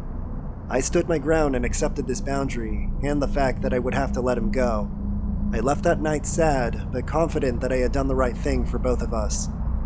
That next week, he sent me flowers and a card to my workplace, begging for another chance and reassuring me that he would rather try than not and end up regretting it. Even though it was scary, he wanted to take this journey with me. We continued dating, and it was just as wonderful. Long nights we spent awake talking, sharing, laughing, lovemaking, and planning. We went places and did things that I had always wanted to do. Then, in the deepest, most intimate moments, we would just sit in silence. He would grip my hand to his face in solidarity and astonishment, asking where I've been all this time. Our time together was effortless. We fit together like puzzle pieces. By August of 2018, my marriage had ended, by no fault of Jez's, and by October, my husband had moved out. I was on a lease at the time and knew I couldn't afford a place of my own, so finding a roommate was essential. I had no support system to fall back on, nor did anyone else I know need a place at the time, so Jez offered to move in. Even then, I was hesitant. We had only been together about 4 months, and I knew everything always changes when you move in with a partner. Despite my hesitation, I agreed. He was wonderful to me. How bad could it be? I was not prepared for the change that was to come. It was literally like night and day. Jez suddenly became a different person. He was extremely controlling, jealous, and lazy. Nothing like the person I thought I had met. And the way he treated me progressively got worse and worse. Hanging out with friends became a burden, if not impossible, because he would blow up my phone, guilting me about leaving him alone or not involving him in some way. Yet, when I tried to, it was also treated as a burden and inconvenience, as he would huff and puff his way through even the concept of leaving space for anyone but ourselves. In December of 2018, we attended my work Christmas party. I had given him the option whether he wanted to go or not. It was really neither here nor there for me, especially because I had already learned that he really didn't do well if he felt pressured into social situations. I opened the invitation to him because he had expressed to me over and over that it was important for him that he was involved in my social life. For the full month he knew about it, he insisted that he wasn't going. I took it as him being introverted and didn't push the issue. I let him know that I would make sure he felt welcome if he did decide to go, but not to feel obligated. I was surprised when he changed his mind at the last minute and insisted on going, and even more stunned when we went and he actively acted as though he didn't want to be there. Everyone there was incredibly welcoming and included him in festivities and conversation. However, he practically grumbled the entire night about the whole thing, mumbling insults and critiquing every little part of the party under his breath, as though being there was absolutely awful to have to endure. No one really seemed to notice the low whispering insults and gripes. At one point, after a couple of glasses of wine, my direct manager leaned into Jez and started praising him. She and I were very close, therefore she was intimately familiar with what I had gone through with my ex-husband. "I am so happy she has you," she bleated through Wine Happy. "You've been absolutely transformative for her. It's so nice to see her finally happy and appreciated." Without missing a beat, Jez grimaced at the comment and quickly snapped back, "You don't fucking know me." I honestly didn't believe my ears. It was one of those moments where time stops, and you just know you couldn't have heard that correctly. I sat brewing on it for a minute before another lighthearted interaction with Jez prompted him to suddenly snap at me through grit teeth, "Stop it." This triggered me and I lost it. I pulled him outside and asked him what his problem was. I called out his behavior and told him that if he was going to act that way, then he could just leave. That if he didn't want to be there, he should have stayed home. He ended up giving a sort of half-assed apology, we went back inside and finished the party. I remember the drive home that night, staring out the dark window at nothing in particular, in worried silence. I might have messed up. That was my only thought the entire drive. This all started out slow, of course, like waving me away or invalidating my experiences and ideas due to my age, that I was just dramatizing my experiences because I was young, etc. The man who, not 6 months prior, had validated me, my trauma, and experiences to the ends of the earth. Now every time I started a story or tried to share anything, even trying to plan out meals for the week, he would openly show annoyance as though I was violating his time and attention. Before I knew it, he was snapping at me over every little thing. If I asked how his day was or talked about my day, he would aggressively shut it down. Why do you always ask me that? I don't want to talk shop at home. I really don't care about your work. It's work. Before I knew it, I couldn't even bring him a plate of breakfast without being snapped at. It was though he was testing me. When Jez and I first started dating, he flat out refused to talk about most of all of his exes. He refused to name them or discuss any of the issues or lessons learned. They, quote, didn't matter, he would claim. They weren't in his life, quote, for a reason. It was the same reasoning he also used in reference to most of my recent exes. Talking about them, including my now ex-husband, may as well have become off limits. Anytime I brought up either of our exes, he would become incredibly agitated, belittling, and just overall very aggressive. I took this as both an age gap issue, as I have a tendency to dwell, as well as insecurity and a threat to the life he was trying to build. However, after he moved in and this hot-button topic had been established, several times he would bring up his exes and how they looked, telling me on more than one occasion he, quote, would have never dated me back in the day, and that I was, quote, lucky he lowered his standards. I didn't even really know what to say to this. I would just laugh it off and shove it in my back pocket. Noted. He then started bringing up my looks and accused me of catfishing him. I had stopped taking care of myself due to the isolation and had also put on some weight, so most of my clothes that I had once felt great in no longer fit. And since Jez had also been dishonest with me about his financial position, he was also needing extra money here and there, leaving me broke almost all of the time. A horrible tragedy happened that following summer while Jez and I were together. I received notice that a good friend I went to art school with shot himself in the head while tripping on LSD. Our whole class was devastated. He was, without contest, the best photographer of our class and one of the most kind-hearted individuals I had ever had the pleasure of knowing. Also, as someone who is very familiar with LSD, I was rocked. Jez, however, was far from supportive. He pretty much immediately shrugged it off. That's life. I guess that's what he gets for fucking around with LSD.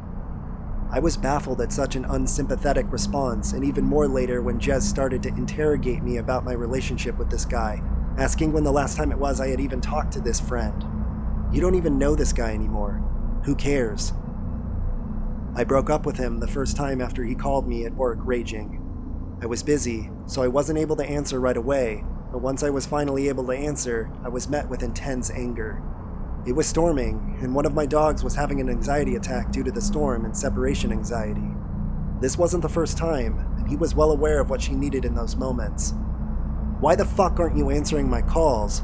You answer when I call you. I don't care where you are. He went on for a few minutes, calling me a shitty girlfriend and laying into me over my sudden distance and lack of communication while I was at work. At this point, I was done and I had lost it. I tore into him over everything, especially causing problems for me at work. That being in my life is a privilege, and if he's going to wake up every day acting like he hates me, then I don't know what on earth he's even doing with me. I told him that I expected him to get his things and leave. He was always threatening to go back to his old roommates where there was still room. I didn't want him there when I got home, and we could coordinate times for him to come and get the rest. He flat refused, suddenly victimizing himself, claiming he had nowhere to go. How dare you make me fall in love with you? How dare you take me to meet your father and then dump me? My manager and her husband ended up following me home that evening because she was concerned for my safety and had offered to let me stay with her for a few days. I will never forget the scene I walked into. My boss stood next to me, watching as this 42-year-old man crawled on his knees before me, begging for mercy and communication, at one point wrapping his arms around my leg, crying into them. I can't believe this is happening. She's the love of my life, you know that? He cried to my boss. I couldn't believe what I was witnessing. This was the antithesis of the heartless person I had been spending my days with. I shook him off and went to the back of the house, gathering enough of my things to get me through the next few days, as well as any other valuables I could think of. It took a few days, but after about a week, Jez started blowing up my phone. Apology after apology. Suddenly, he was the man I met again, full of humility and self-awareness. He acknowledged the awful way he had treated me and sent me walls and walls of well-thought-out messages, psychoanalyzing his own behavior, where it comes from, and the ways he knows it needs to change. I took him back. Like a dumb, desperate girl, I took him back. It wasn't long into the second round that he started to guilt me over the breakup. My panic had damaged his relationship with the people in my life, and he made sure that I knew it was my responsibility to fix it. It wasn't long after this that my car ended up breaking down at a gas station close to home. There was a very nice couple in the vehicle next to me that came to my rescue and checked things out under my hood. The gentleman turned out to be a mechanic for a living, so he had a pretty good theory about what could potentially be going on. By this time, I had already attempted to contact Jez to let him know what was going on and where I was. It wasn't long till he got off of work, so he told me to sit tight and would be there shortly. Meanwhile, this sweet couple stayed and kept me company while I waited. Jez barreled in about 15 minutes later, completely ignoring the couple that had helped me. Touching base, the gentleman handed me a slip of paper with a name and a phone number on it, reviewing what he thought was going on with my car. That was before Jez butted in, cutting him off, saying, "I said she's fine." I could see the woman out of the corner of my eye slink away at this comment and get into the passenger seat of the car. I could feel the sudden tension, like maybe she's been here before. The gentleman didn't move and shifted his attention to me as Jez walked into the store. I could see he was clearly concerned. "Are you okay?" he asked in a low, almost whisper. "You don't have to answer that, but if you need anything..." He looked down at the number in my hand and nodded to it. "Seriously." With that, he got into the driver's seat of his car and drove away. I've thought about that couple countless times since that night. Everything went right back to the way it was before, as though the initial breakup never even happened. The same eggshells, the same belittling. If anything, it was worse, because I had permanently damaged our relationship.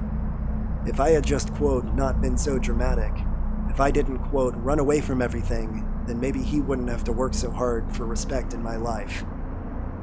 One night we got into an argument. I don't even remember what it was about, but I had to be up early the next morning for work, so I paused the argument in order to get some sleep. When I went to lay down, I heard the TV turn on. I have a sound bar, so the volume can get pretty loud. Jez proceeded to turn the volume up and up and up, far past any volume I had ever pushed those same speakers to, even for parties. The very walls were reverberating with the sound of the TV at astronomical volumes.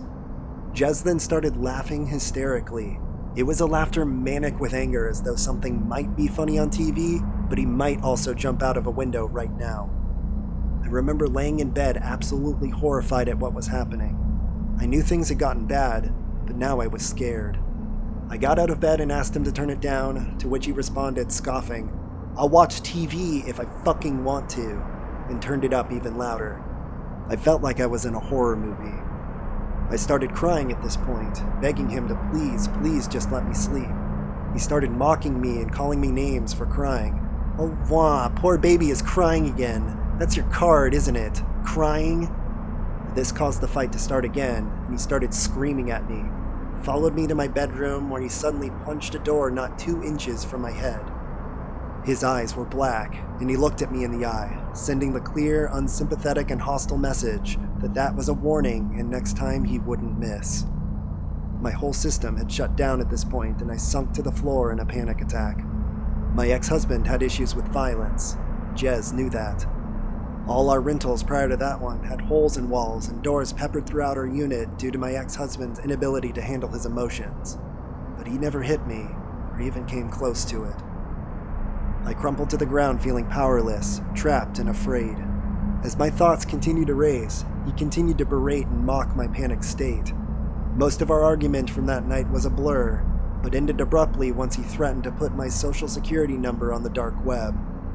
At this point, all that was left in me was to fight. I blacked out and went ballistic, screaming at him to get out. I felt rabid and dangerous as I screamed like a banshee for him to leave my home. It was over, and I was ending it that second. I contacted my landlord and explained what had been going on.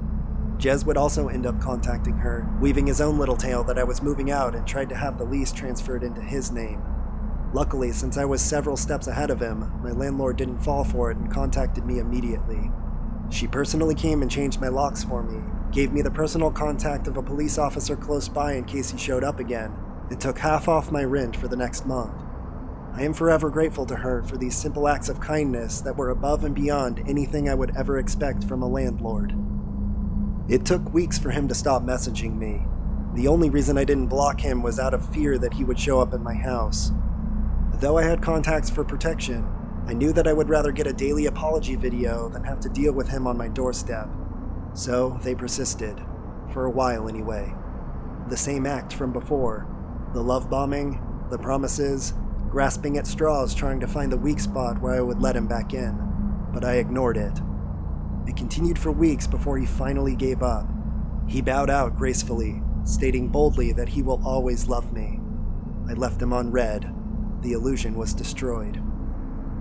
It took me several years to pick up the pieces. If my divorce wasn't enough, this definitely made me lose trust in myself. I still don't understand what the endgame was. In one of our last discussions, I asked him desperately, what happened to the guy I fell in love with? Jez looked me dead in the eye, smirked, and said, "That guy doesn't exist. I told you what I had to tell you in order to get you away from that fucking asshole husband of yours. You're just stupid and fell for it. Jez, let's not ever meet again."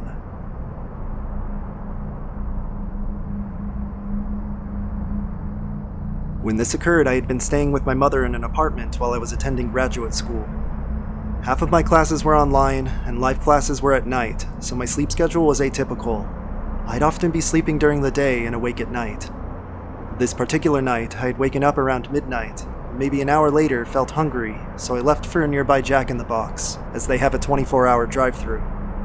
As I'm walking toward the row of cars in front of my place where I was parked, which was probably 15 to 20 feet from my front door, I remember something. My mom had been nagging me recently to take her car if I was leaving somewhere at night. Her reasoning was that her car was safer and more reliable. Mine was older and shittier, but still not dangerous to drive. My mom's a bit paranoid about her children's safety and health, but I appreciate it despite the constant nagging, because I know she means well. About a foot away from my car where I can clearly remember seeing my driver door being closed, I decided to follow her request and take her car. And FYI, there was a car parked between mine and hers. So I drove to Jack in the Box, got my food, and returned home. I'm only gone 6 or 7 minutes, tops. As I'm walking away from my mom's car, I happen to glance over to mine and notice the driver door is ajar. Strange. Like I said, I distinctly remember it being closed right before I left. I walk over and notice that the door isn't just ajar, but actually open about an inch and unlocked. I open the door and look inside to find my entire CD player/radio half ripped out. Whoever did it had been using something sharp, probably a screwdriver or a knife, to pry it open. I was a bit spooked, but I wasn't that freaked out yet, and not wanting to deal with it right then since it was 1 a.m., I just closed the door and locked it. It was when I went inside the apartment where it hit me. The person who did it was inside my car when I came out to drive to get food. That's why the thief didn't finish the job and left the CD player, and I remember the driver door being closed. Which means, just as I drove away in my mom's car, they got out of mine and took off. It was my mom's request to take her car instead of mine that most likely prevented me from catching someone in the process of robbing me. Remember, I was only a foot away from my car when I decided to give in to her paranoid concerns. I can even remember my thought process at the moment. Oh right, she said to take her car. Ugh, fine. I'll listen to her this time. Thanks, Mom. Because of your paranoia and nagging, you probably saved me from getting stabbed.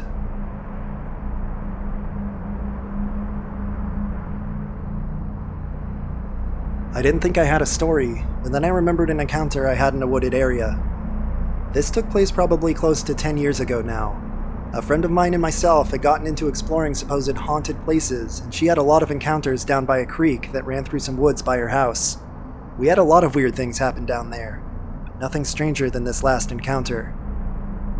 It was myself, my then girlfriend, my friend, and her boyfriend that decided to go for a walk around dusk. We were making our way along a path that followed the creek bed that ran into the old house that crossed the creek, but had been washed out some years back. The side of the road that we were making our way to went behind and led into my friend's neighborhood. We reached the road when I had to relieve myself, so I told the group to go on and I would meet them up there shortly. I made my way down a slight embankment and posted myself up against a random bush. I remember thinking if we were in a horror movie, I would be the first to get killed. While relieving myself, I saw a white flash. At first, I thought nothing of it. My mind was playing tricks or something. I saw it a second time and thought perhaps fireflies, until I saw the flash a third time and what appeared to be a substantial shape moving behind the bush. I immediately thought it was a jogger in white running suit, and thought they were about to see me relieving myself on this bush, so I quickly finished up trying not to expose myself to a complete stranger. However, what I saw was not a jogger. On the opposite side of a creek, I saw a dull white humanoid figure that was featureless make its way up the path. I stood stunned for a moment and called out to my friends. However, only my friend's boyfriend came, and we stood there watching this thing move silently up the path for a moment. He went to get the flashlight that his girlfriend had, so we could get a better view of this thing. As soon as he got back with the flashlight and powered it on, this thing moved behind a tree. Our girlfriends made their way back to where we were standing to see what all the commotion was, but this thing was long gone. My friend's boyfriend and I made our way down into the creek and across to the path where we had just seen this thing walk up. We followed the path and made it to the tree. There was about a 5 or 6 foot gap between the tree and the path we had seen this thing walk behind, but the drop was about 30 feet, and the path actually made a 90-degree turn and went up a hill. I don't know what this thing was. I believed it to be a ghost, and that it couldn't have cared less about us. At no point did it even appear to notice that we were watching it. We were watching it for a good 10 seconds or so. As we made our way back to my friend's house, we also heard this weird moaning sound, and what sounded like a metal striking rock or something. It was like if you were digging with a shovel into a rocky soil. After what we had just witnessed, I didn't want to find out what was down there, so we just hightailed it out of there completely.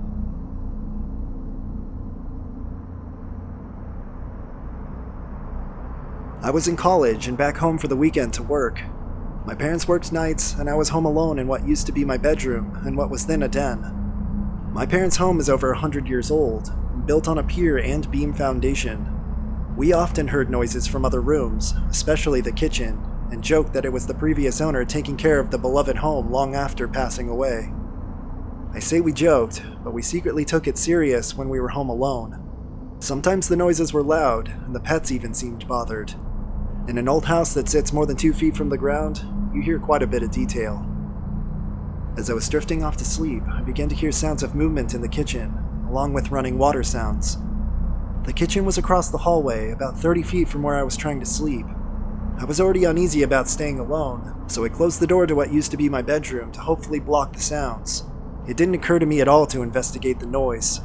We actually heard stuff like this on occasion. Even though it bothered us, we had grown accustomed to it. For a minute or so, I heard a break in the sounds. Then it transitioned to footsteps on the old wooden floor. My heart rate started to increase.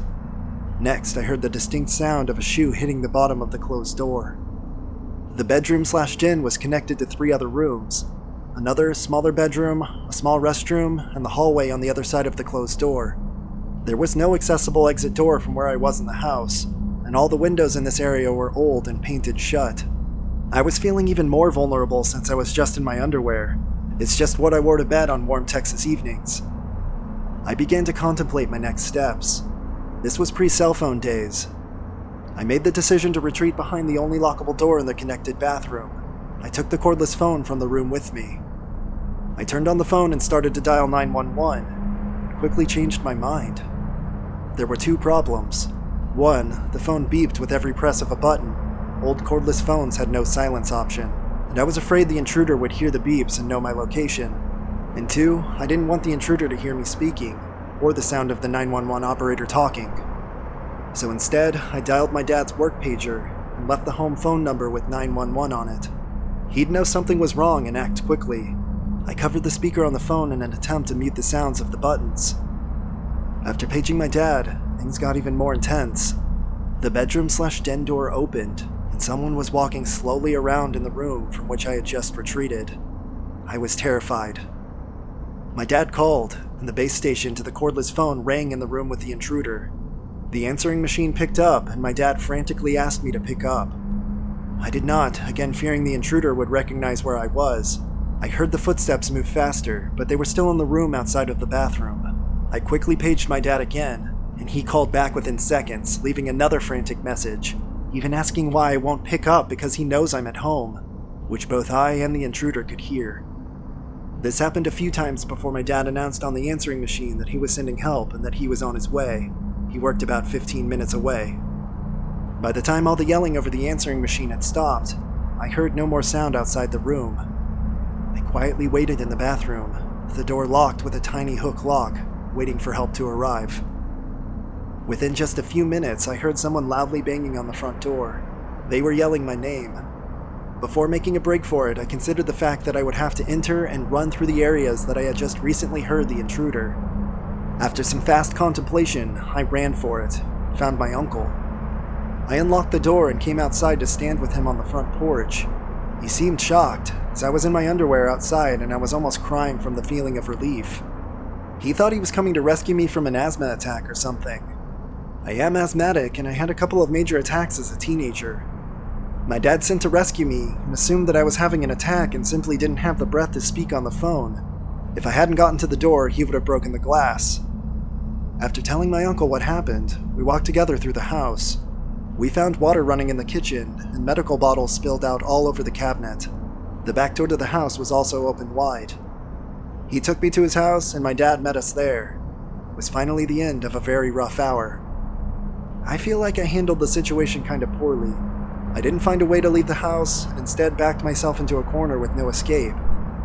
I've replayed that decision many times. Once I heard that shoe on the door, I should have thrown something through a window and gotten out of the house. It's most likely that the intruder wasn't expecting to come across anyone in the house.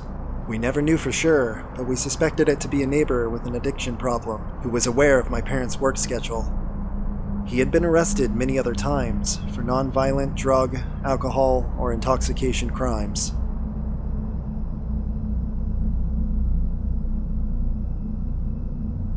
This wasn't about me, but about my family. One night, my aunt, who was in her late teens or early 20s at the time, was awoken by strange sounds coming from downstairs. It was far too late for anyone to be wandering around the house, so she grabbed a baseball bat and walked into the hall. She checked my uncle's bedroom door, closed. She checked my mom's bedroom door, closed. Grandma wasn't home as she worked nights, so my aunt decides to investigate on her own. She peeks downstairs and can see someone trying to enter through the kitchen window, clad in black. She can't see their face, but she doesn't take any chances. She quietly sneaks back upstairs, grabs the telephone and calls 911. She actually worked at the police dispatch center, so she knew the person who picked up the 911 line. She tells this person to send cops right away, that someone was breaking in. Within just a few minutes, a couple police cars pull up to the house and cops head towards the kitchen, both inside and outside, guns drawn. It seems that the burglar was stuck in the window. The police grabbed him by the legs and pulled him out and had him pinned to the ground. My aunt then comes running up to see who the burglar was. It was my uncle. He had snuck out in the middle of the night to go and get drunk with his friends. He was underage, and he forgot to bring the key and locked himself out. He was so shit-faced and fat that he couldn't manage to push himself through the kitchen window.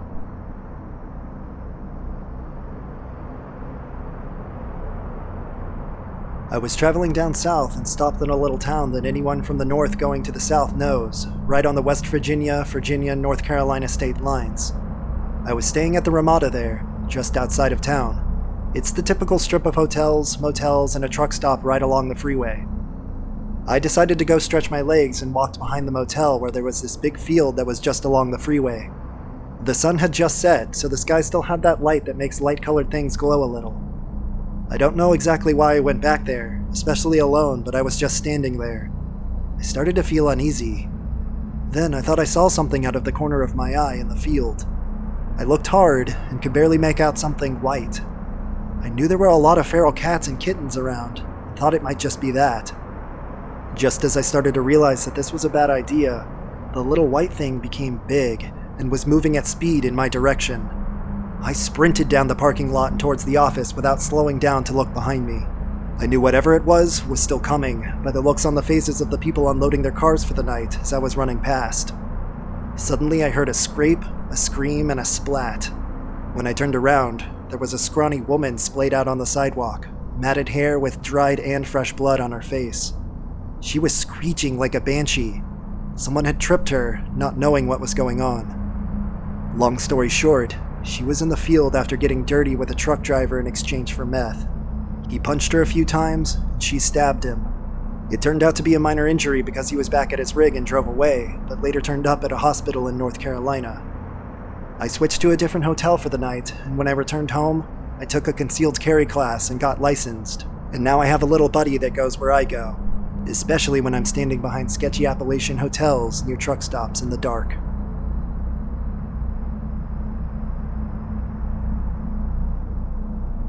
This happened to me last week.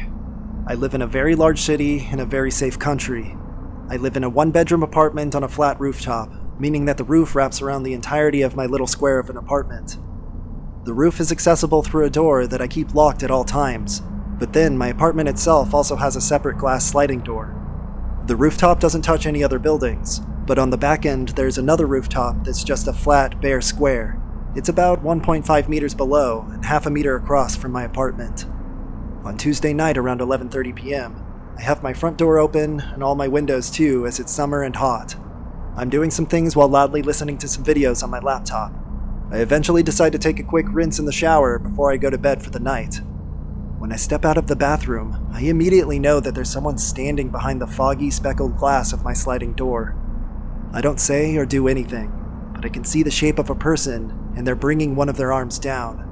Suddenly, complete silence dawns as the YouTube video that had been drowning in the background comes to an end. Like a clueless weirdo, I say, "Hello?" Yes, hello, to the intruder hiding behind my door. As soon as I spoke, the figure lunged out from behind the door and into my apartment. He's youngish, in his mid-20s like I am. I scream, louder than I ever have, and he kind of just stops. He turns on his heel and sprints out, towards the back of the roof, not towards the street access locked door. I lock everything. I call the police, they come. The street access door was of course still locked. The only way this guy could have gotten up here is by scaling walls, gates, stairs, buildings, up 4 floors to finally get to my roof. Who the fuck does that? What does a person want who is willing to put their life on the line? He could have very easily have fallen down at any point. Has he been peeping on me without my knowledge? Watching the apartment? How did he even figure out how to get up there?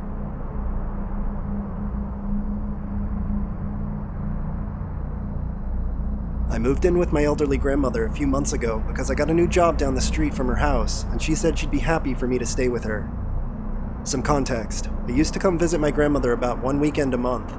About a year ago, while I was visiting, one of her neighbors a couple houses down came to talk to us while we were sitting on the front porch. She informed us that the adult son of the man who lived across the street from them was mentally ill and a peeping Tom.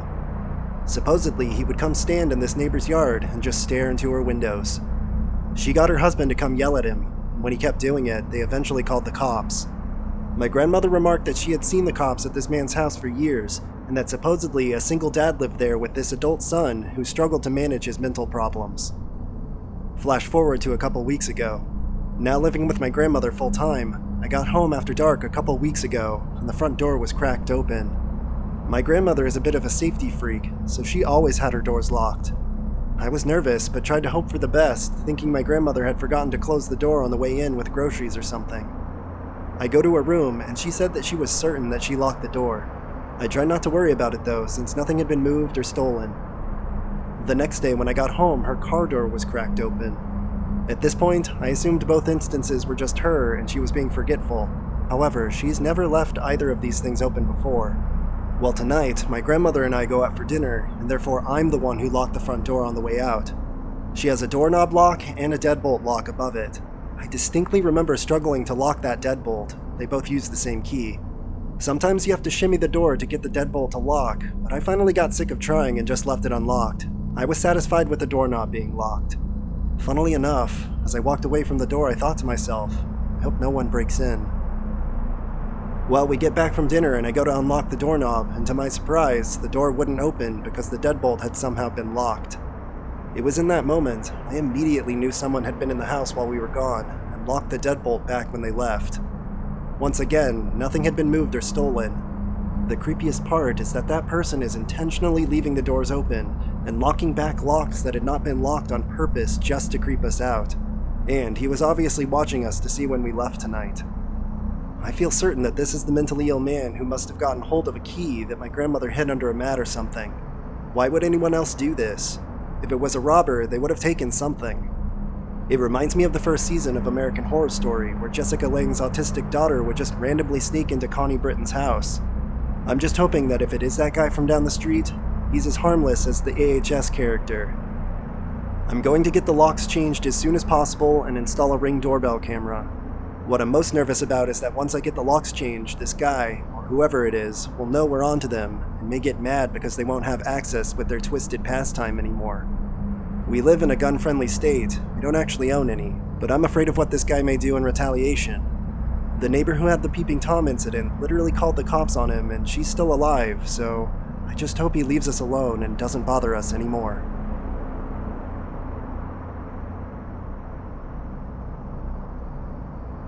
This story happened 3 years ago, around the time that COVID started, so it was a while back, but still worthy of a post.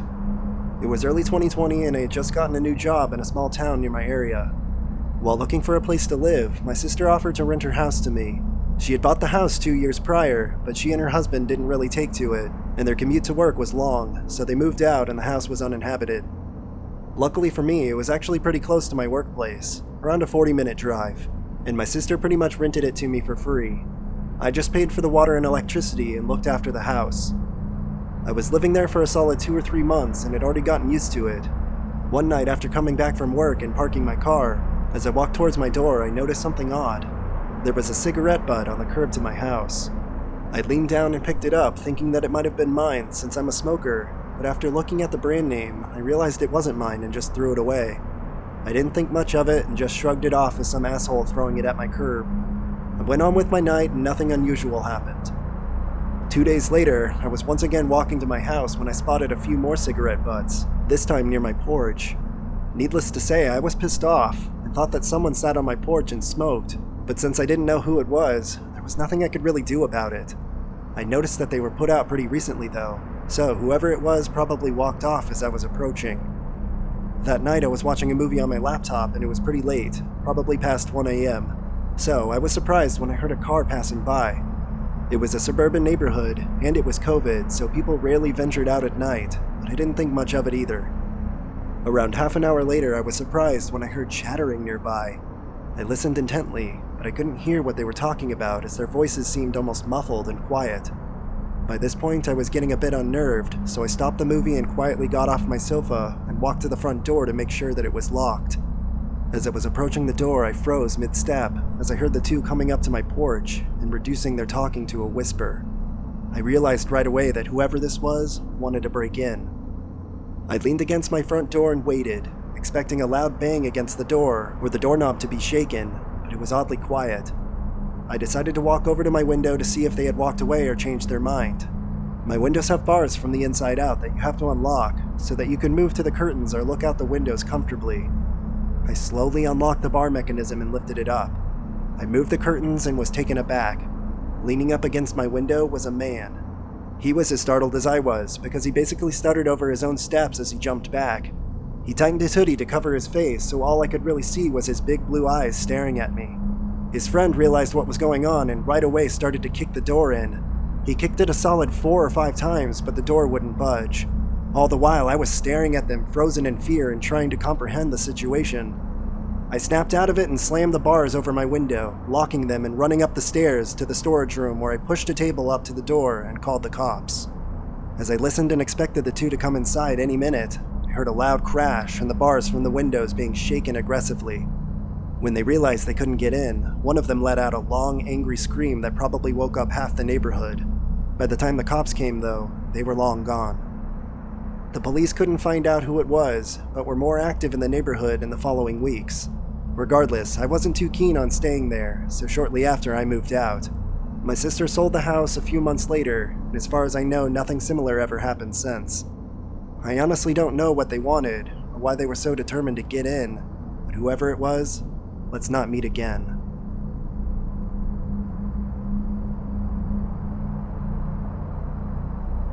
I am someone's creepy close call story. A few years ago, I got a new job in downtown Denver. I had never really spent any time downtown, definitely not at night. Since my office was a few blocks down from the baseball stadium, my work had a yearly company baseball game. So we had a lovely night with lots of drinking. As our team sucked, we weren't winning, and slowly most of my coworkers had left early. I too decided to leave early and walk to the bus station because I didn't want to get stuck in the rush when the game ended. But since I was drunk, I got turned around, even though it was just 3.5 blocks away. I ended up taking not the street my office is on and all the crowded bars, but the next street over, which at the time was full of unoccupied buildings waiting to be torn down and rebuilt. I was completely alone in this darkened street, except for a cute 20-something couple making out and slowly walking in the same direction I was going in. Drunk me started freaking out, and so I decided to walk behind the cute PDA couple. As we walked, they turned and saw me, a short, lumbering drunk woman following them closely. I apparently started to freak them out, so they started walking faster. So, for some reason, I started walking faster too. When they crossed the street, I crossed to follow them. In my drunken state, I was thinking, safety in numbers, and didn't realize I was the one being weird. It's not a long walk, but after a few blocks of me awkwardly following them, the dude just yells, "Run!" and he runs across the street in a zigzag motion. The girl panics and doesn't run, frozen in place, so he has to come back for her. At the same time, we were right in front of the bus station building, and I turn away from them and go inside the building. This all unfolded in the same moment. In the corner of my eye, I see them staring at me, realizing I wasn't actually following them, but kind of was. They then sheepishly walk away, no longer running now that they know they weren't being followed. I feel so bad for freaking them out.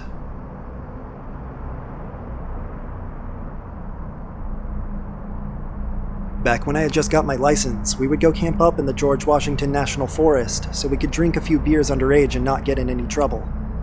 It was me and my 2 brothers and another friend one night. We had a fire going and played loud music and got really drunk. They all wanted to go back down the road to this cabin because they saw on the drive-in what looked like to be a party going on and we knew the cabin owner. So they went off in the dark walking to the cabin while I stayed back and tended to the fire. Anyway, a few hours later, like 2 a.m., they all stumble back and our one buddy is complaining that these people stole his cell phone. He wanted to go back and get it, but we told him we'll stop in the morning to look, just to go to bed. So the next morning we pack up and head back down the road to the cabin. And as I'm driving down the road, out of nowhere, this dude flies out of the woods and starts beating on the hood of my truck. He was completely covered in blood. We all get out and we tell him to back up, and try to figure out what the hell is going on. This dude says that people in the cabin took his phone and beat the shit out of him. Not a good situation. So we go down to the cabin because I wanted to see if the owners were there, but they were not. The people staying there were what we described back in the day as, quote, devil worshippers. You know, back when the whole, quote, satanic panic was going on. Anyway, my buddy is frantically looking for his phone, and the bloody guy comes down to the cabin, and this huge goth guy comes out of the cabin and just starts beating this guy with a log. I tell my buddy and my brothers that we have to leave now. Fuck your phone, we got the hell out of there. I think we called 911 once we got back into service to tell them what we saw, but never knew what happened after we left.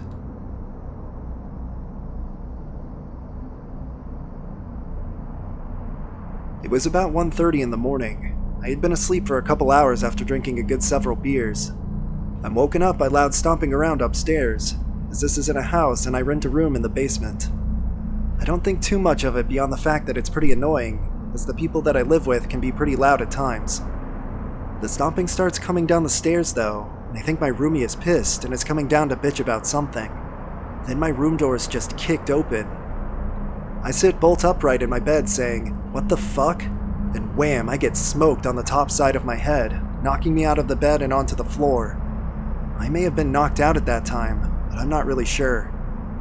I pull myself up to my feet and turn around to see some dude in all black with his face covered, pointing a shotgun at me.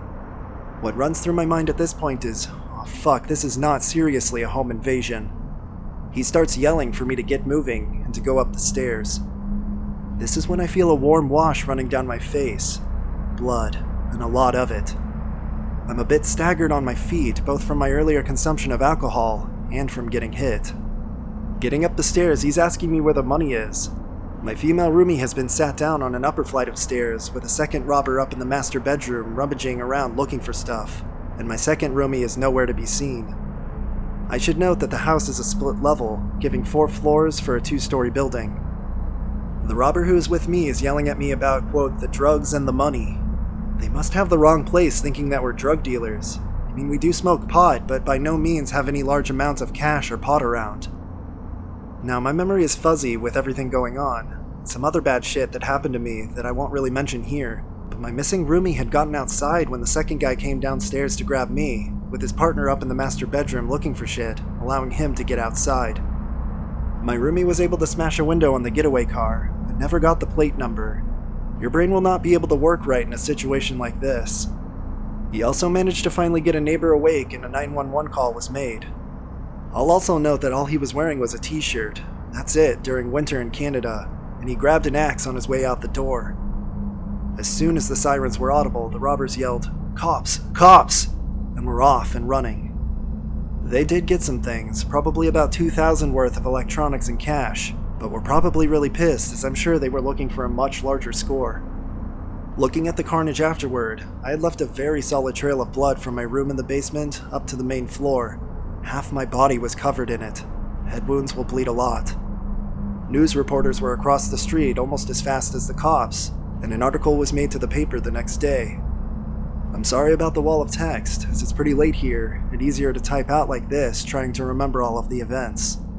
TLDR, gunpoint, hit with shotgun, and shit happens fast in a home invasion.